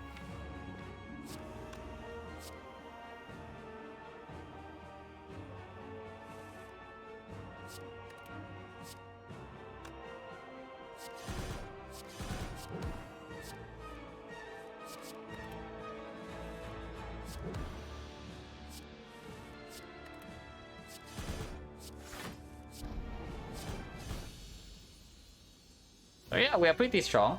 At least in a fight we can freely play cards. We can probably still freely play cards here.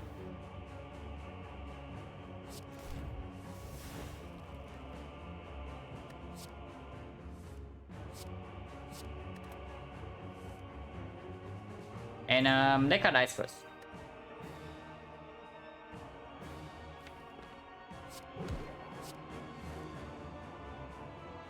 Okay, Deca gets to live for now.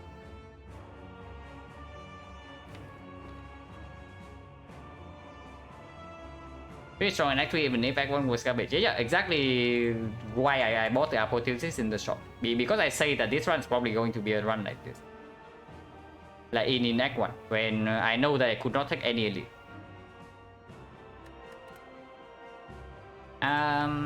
Honestly, no reason to even keep the grand finale around, but we can do it. And also we can just lose HP here, it doesn't matter. I want to get the exhaust down.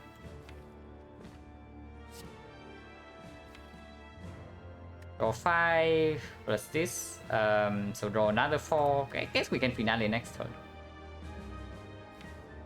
Next we can probably go.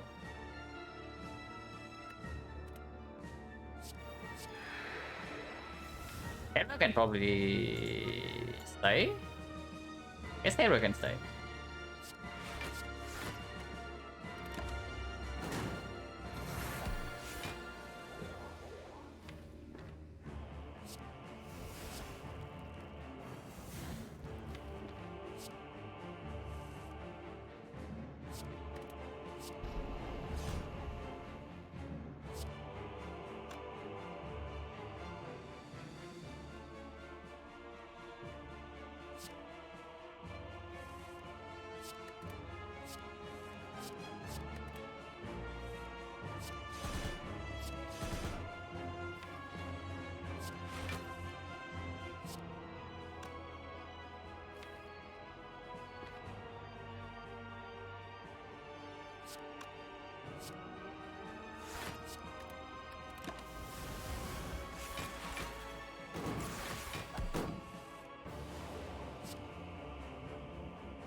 Okay, misplay. Should I play the acro first? Because now I cannot finale. But doesn't matter. I mean, I say I cannot finale. We just go another round.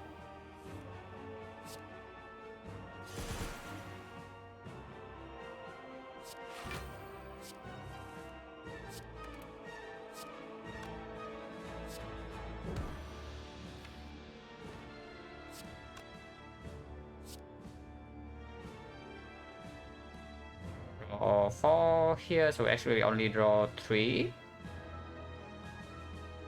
Draw 3, discard 1. Need to make one more space.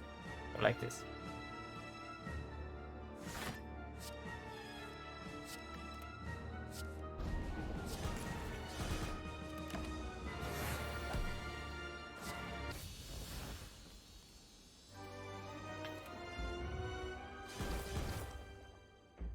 Yeah, we already know that actually boss is not going to be a big problem. But Act 4 potentially scary. Purity for Force Potion, yeah, Purity can be good for sure. And I think the upgrade here is just the second acro to make sure that the elite fight goes smoother. Or it can be adrenaline. Honestly, energy is a pretty big constraint. So those win free energy we'll see for the elite. Yeah. I don't think the elite will be a super big problem though, because we do have a ritual dagger that deals 93 damage. The heart is probably going to be dangerous. I think adrenaline upgrade is stronger because our fun load draw is already decent enough.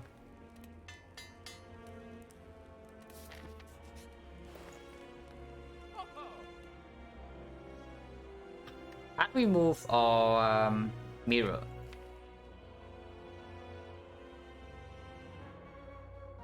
Man, no defensive scaling for the hard fight. That is scary. We only have the upgraded blocks. And we cannot even buy something wood plus piercing wheel. So even if we take the piercing wheel, that's it. Now, of course, we can also take freaking outmaneuver. And that can be outscaling.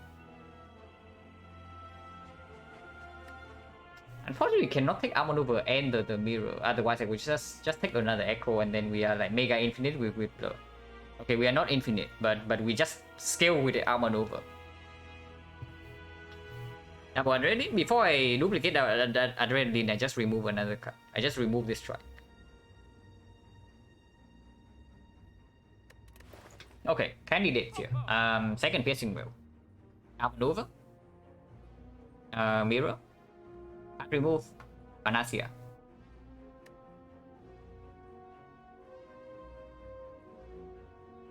And what is it?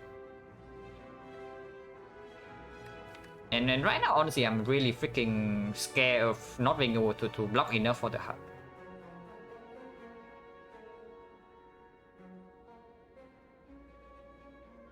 And if that's the case, it's always the... It's always the outmaneuver, right?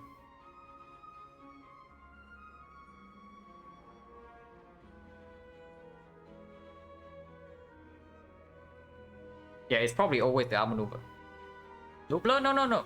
It's the looping blur is definitely not the play.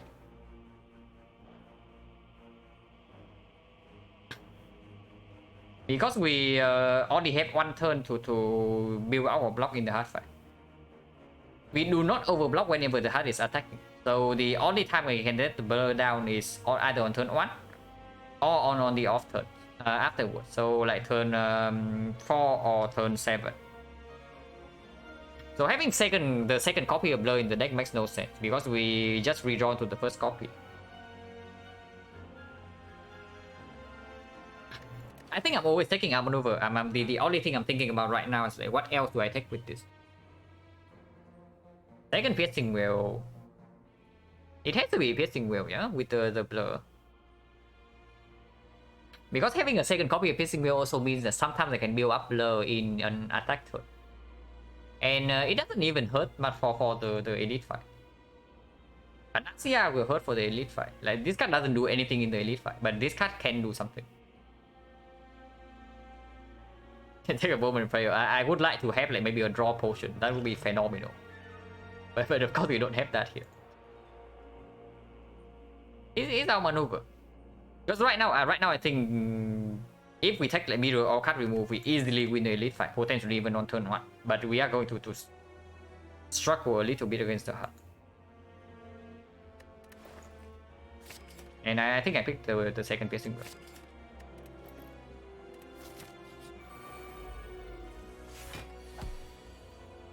Blur can play here. Okay, so we brick, but we have the blur to retain some lock. And absolutely no need to... We keep the survivor in hand. We play the double eviscerate here, play blur defense and hold 8 block. So next time we have 22 block and we draw 3 cards, but we can survivor away a bird. Finale should be kept in hand.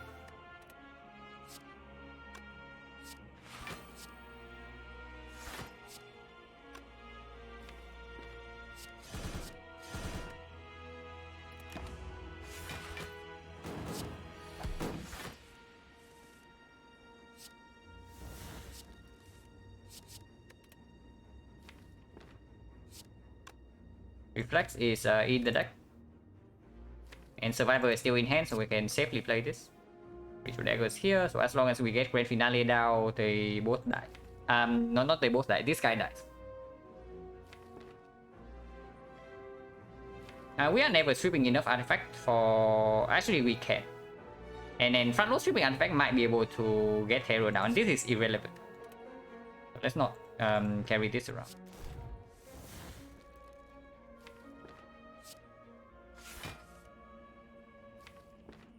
Yeah, we draw 4, so we can actually get the Finale down, and Finale plus Dagger is 153, so that's not enough to kill this, unless we also get Hero down. So I guess Hero has to come.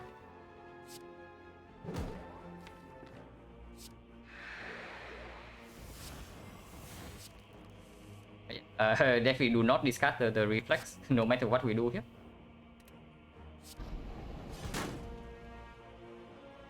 I mean, we can even just kill this guy and then block this guy normally instead. Because otherwise, next turn this guy attacks for like 38, and we have no weakness. But we have 5 energy and draw 3 cards. But this guy's vulnerable and he doesn't attack next turn. Yeah, killing this guy should be super easy from here. So let's just do this. I mean, go with Survivor instead, but I want to save Survivor in hand for the reflex.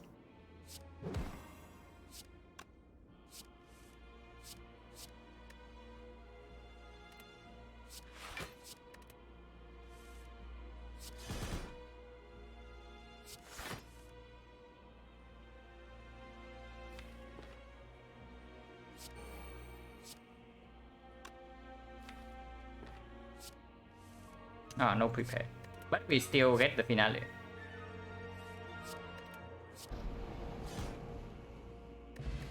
Yeah, Akabeko.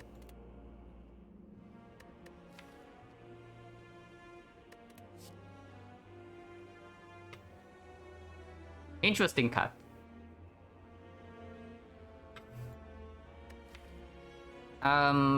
Probably cannot be the setup. Yeah, we don't have any real energy generation besides the arm maneuver. Nightmare. We have no real scaling defense. Our scaling defense is actually just playing a lot of cards. So Nightmare is not even good.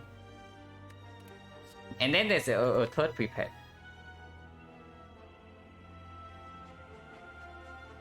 I mean, it's probably not bad, the third prepare, because it allows us to redraw to the reflex. I don't buy this, but if this comes for free, it is probably fine. Setup is broken. No. If we have a sticky strike, then sure, setup is broken. But right now, setup doesn't do much.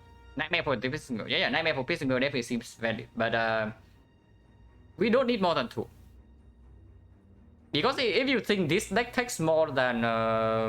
if this deck lets the hard fight goes to like the 5th cycle or something, you are wrong. Either we die immediately or the hard will die fairly quickly. So 2 piercing bells is enough to block. And then we don't need more.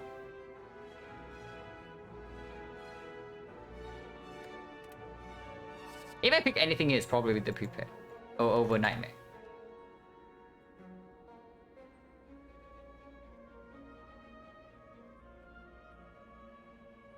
There is nothing to nightmare here, right?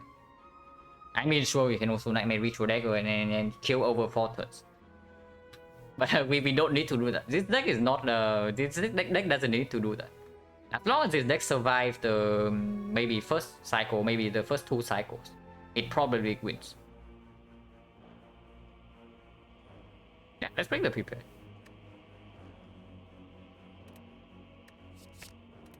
Because we can also upgrade it. This artifact shoot potion, I don't think we ever use this for damage. And blow on turn 1 is fine. I think I want to upgrade reflex right now to see 1 more card. Yeah, let's do that. Also upgrade the blur in case I don't draw into apotheosis and blocks a little bit more. Also upgrade the fumes. Slightly less relevant, but maybe can play. Don't need this damage right now. I just want to see more cards. Also don't need to hold 2 piercing girls in hand, so I guess 1 can go.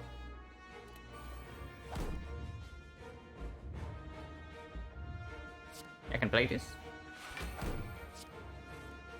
Yeah, apotheosis is here. So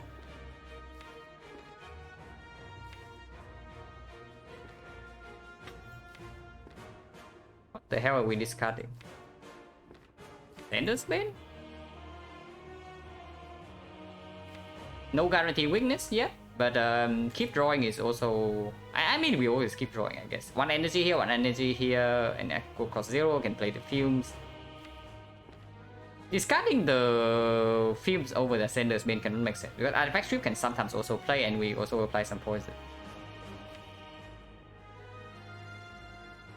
I mean, Ritual Dagger can be discarded as well. Dagger can play first after first cycle. We can also max it out right now and then get this out of the deck. I think I discard Sender's Bane because it's the same. It's exactly the same thing. You draw back into the Sender's Bane, you actually don't even need to commit 1 energy to play it. But if you redraw to the dagger, you actually need to commit 1 energy to get it out of the deck. And I don't think this damage is going to be the relevant thing that win this fight or lose this fight.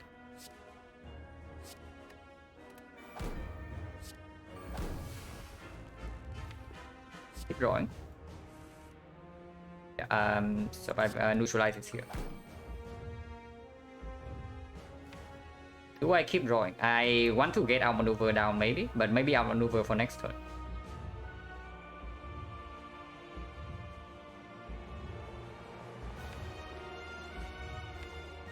Let's keep prepare in hand actually. Yeah, block cards incoming and weakness in hand. 1, 2, 3 cards, and we have 5 cards in hand, so perfect. Let's do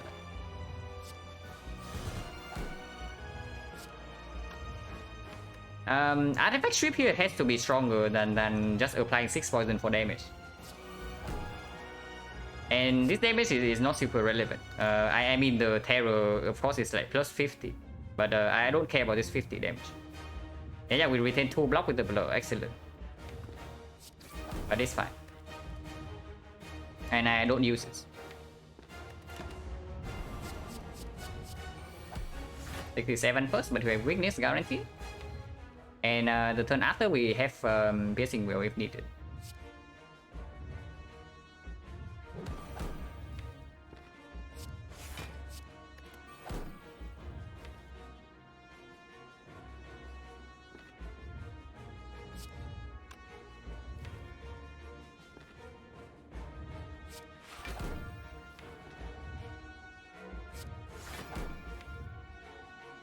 Outmaneuver doesn't play super well for next turn, no, the energy. So I think I want to draw here.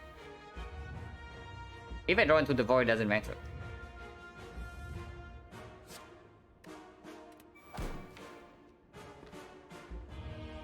Yeah, same deal. If I draw into the void, doesn't matter.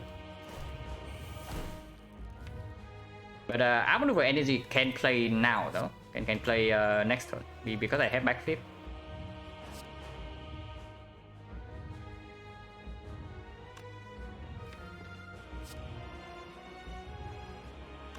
Do this, I have 5 cards in hand, so it's perfect.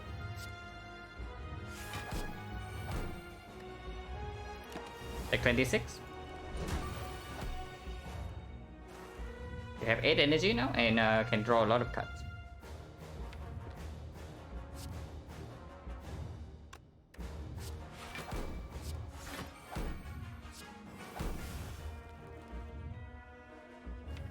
Probably can spend one piercing well here because blocking this hit normally is difficult and we are scaling with our maneuver already.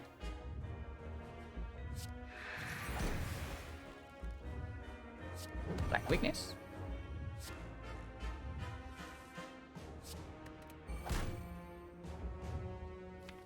Second piercing wheel is never played here and we can easily draw back into it afterwards. So we can discard here and keep drawing. Blur is for next turn when we are not trail.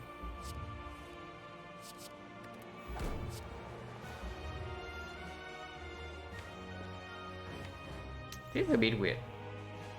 Maybe blur is not for next turn. This is super weird. But this turn we don't even get our maneuver energy.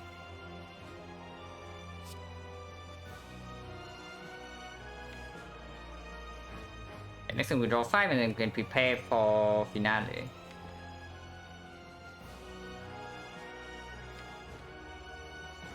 Probably just discard the damage. I'm gonna play blur this turn.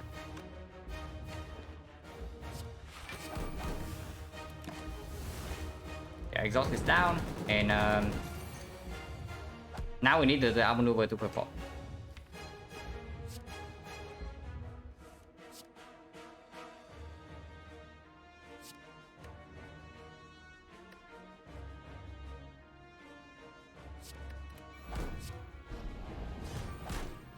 And I don't want to commit one energy on the defense. I just take some bit of death damage.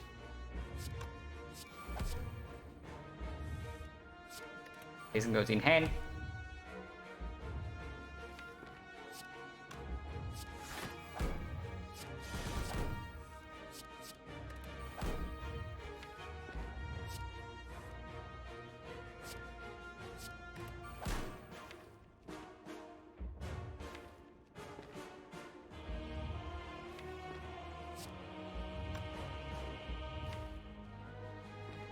We cannot finale next turn unless we do not play blur here.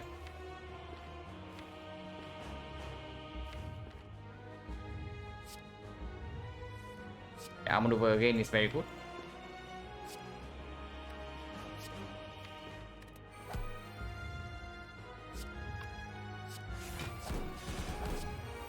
Save 2 block. 35, but we have 11 energy this turn. And now is when we apply Artifact Strip. Because potentially we can block next turn without using the piercing wheel. So I want to apply Weaken right now.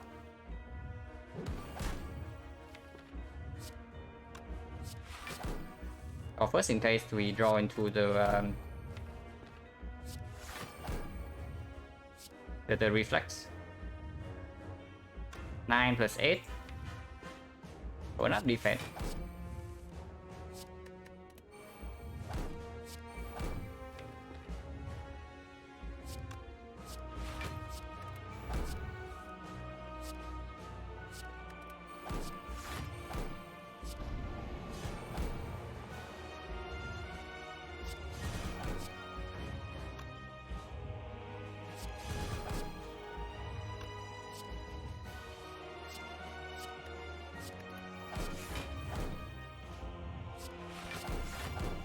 Go block.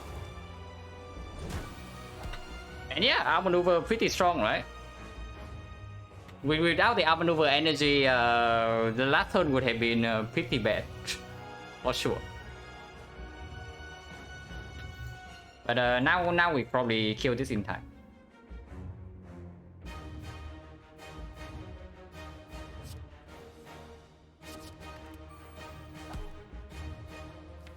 And that probably means using Piercing Wheel right away.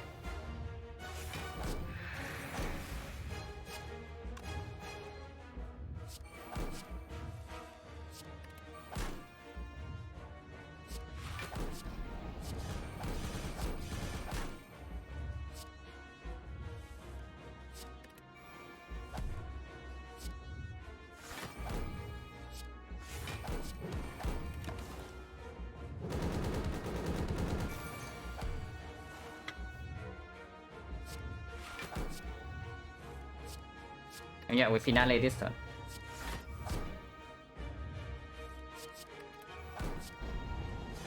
Okay, very nice. Cycle so much. This deck is like ideal for our maneuver because the exact thing that we lack in the hard fight is the scaling. We have like basically no scaling. We can play a lot of cards, but we cannot scale our defense. And then you see how much we lose luck when we try to draw through our whole deck every turn. And we need the added power from the maneuver to actually block the first few turns. Yeah, that was good. Like 0 Elite Act 1 into 0 Elite Act 2. Like doesn't happen very often. But yeah, completely garbage relic. What can you say? Also yeah, Apotheosis. Like definitely amazing. And yeah, exactly right. In a run where you have no relics, you actually need to rely on your cards. And if you rely on your cards, then there's not a better card than this.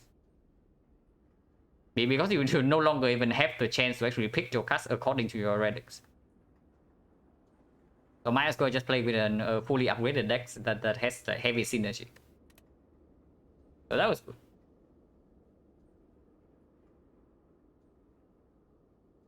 I haven't skipped like all elites in Act 1 and Act 2 for like a very long time.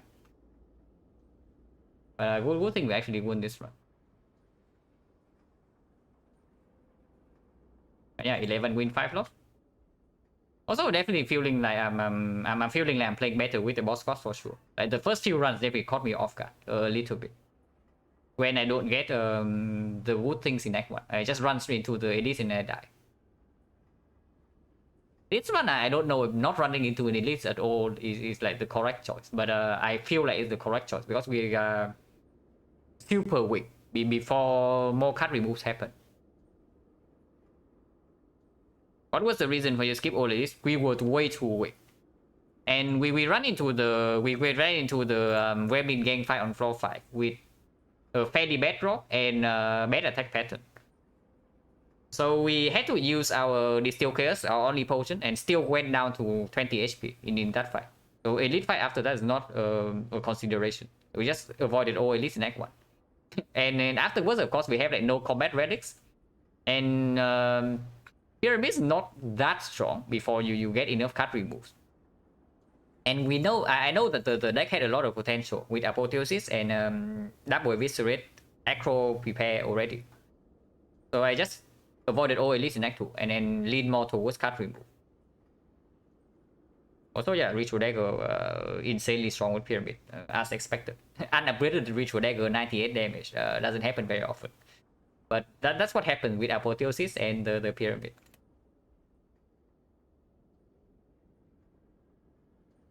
Tiny House was Star Relic 2, Tiny House 2 losses. If I replay the Tiny Houses now, I don't know. Maybe it would be different because I think in the past few runs, like maybe past 5 or 6 runs, the way I play Act 1 has changed like a decent amount when I boss swap, and I think it has to be this way.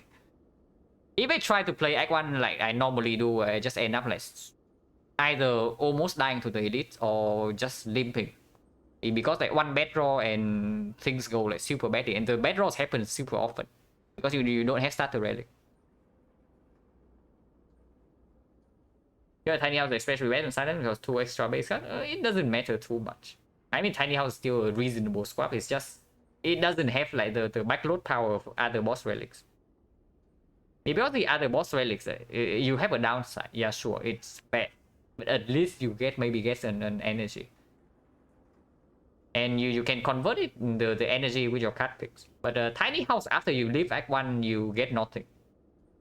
And the early game power of Tiny House cannot be used because you lose the starter relic. So bricking in the early elite fight is like a lot more likely. And basically, I think that in boss squad runs, you just need to do 2 things differently compared to a normal silent run. Probably prioritize removes a little bit more, and probably don't run into a floor 6 elite unless you have good damage potions. Even if your deck is good, if you try to run into a floor 6 elite, you can die. It has happened before in this very set of games. We just died to a floor 6 knock from 59 HP. We straight up died to the knock with 59 HP. I guess it's buy time for your deck to get good. Yeah. Basically, we try to use the backload power of the boss relic instead of trying to get a head start by taking like early elites and getting early game power. Because you see, right, taking early cut removes over relics in shops and maybe refusing events like the mausoleum and such is always the greedy play. If you prioritize removes over early relics, right, and things like that, you're basically playing straight up building your deck for the end of Act 3 and maybe Act 4. And when you get there, it's going to be stronger. But of course, your early game is going to be weaker, so sometimes you just die to like some early elites or some early bosses because your card rewards are not good enough. And buying relics early also gives you more card pick direction. But and usually, right, Silent can definitely go for the front load strategy because the starter relic is front load, and it also breached the potential bad draws with 2 extra base cards. But after swapping, we no longer have that, so no more front load, and our deck just has like 10 base cards. So running into early elite is just a terrible idea. I have learned the lesson like quite well. At least from the few runs that I had, like absolutely awful Act 1. Like this run, like, you see this run, we took 0 elite in Act 1. But it was definitely not the worst case scenario. You see what the worst case scenario is like. The worst case scenario is if we blindly run into the floor 8 elite and then we die here. We die there. This run would not happen.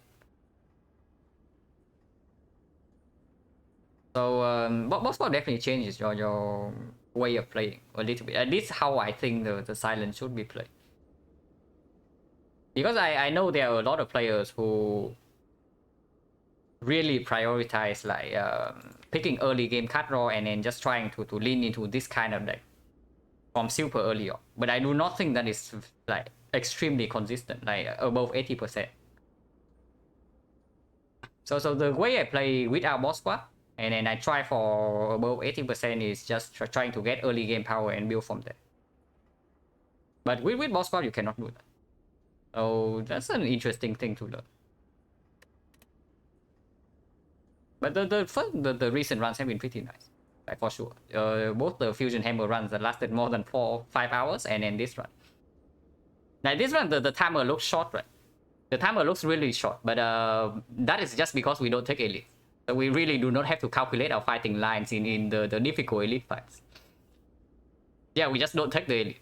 So no need to waste like 2 hours in thinking like slavers have a 50% chance to do this next turn and whatnot. But it's not like this one's easy. But it was good. It was good. Yeah, fast run but difficult. But it was only fast because we did not take elites.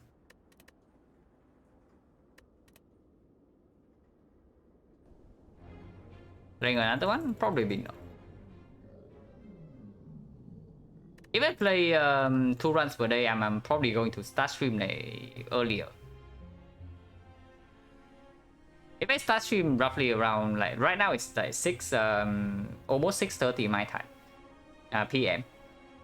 So if I start stream in the middle of the afternoon, like maybe 2 PM, maybe 3 PM, then I probably cannot play for more than 1 run.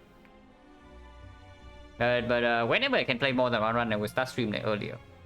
Maybe 10 AM. But yeah, just look at this like path thing. Don't see that every day. The contrast, the freaking black star, and this garbage. Enjoy dinner? Yeah, I will. Thank you. Pretty unfitting username for you to say such a thing, but thanks regardless.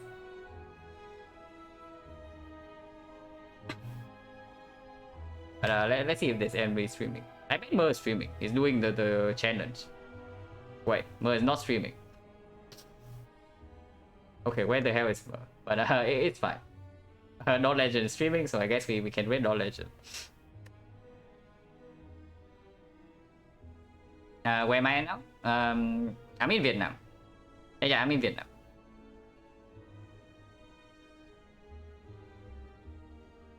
I was taking a chest break, okay.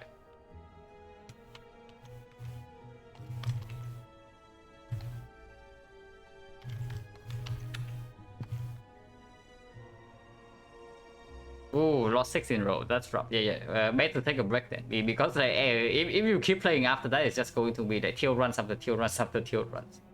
So that's not going to be fun for like okay, maybe I should not say for anyone, because it might be fun for some viewers, but it's probably not going to be fun for him. So better take a short break. But yeah, sometimes the Spire can be very rough. But yeah, as always, like, thank you everyone for watching, and very cool run today.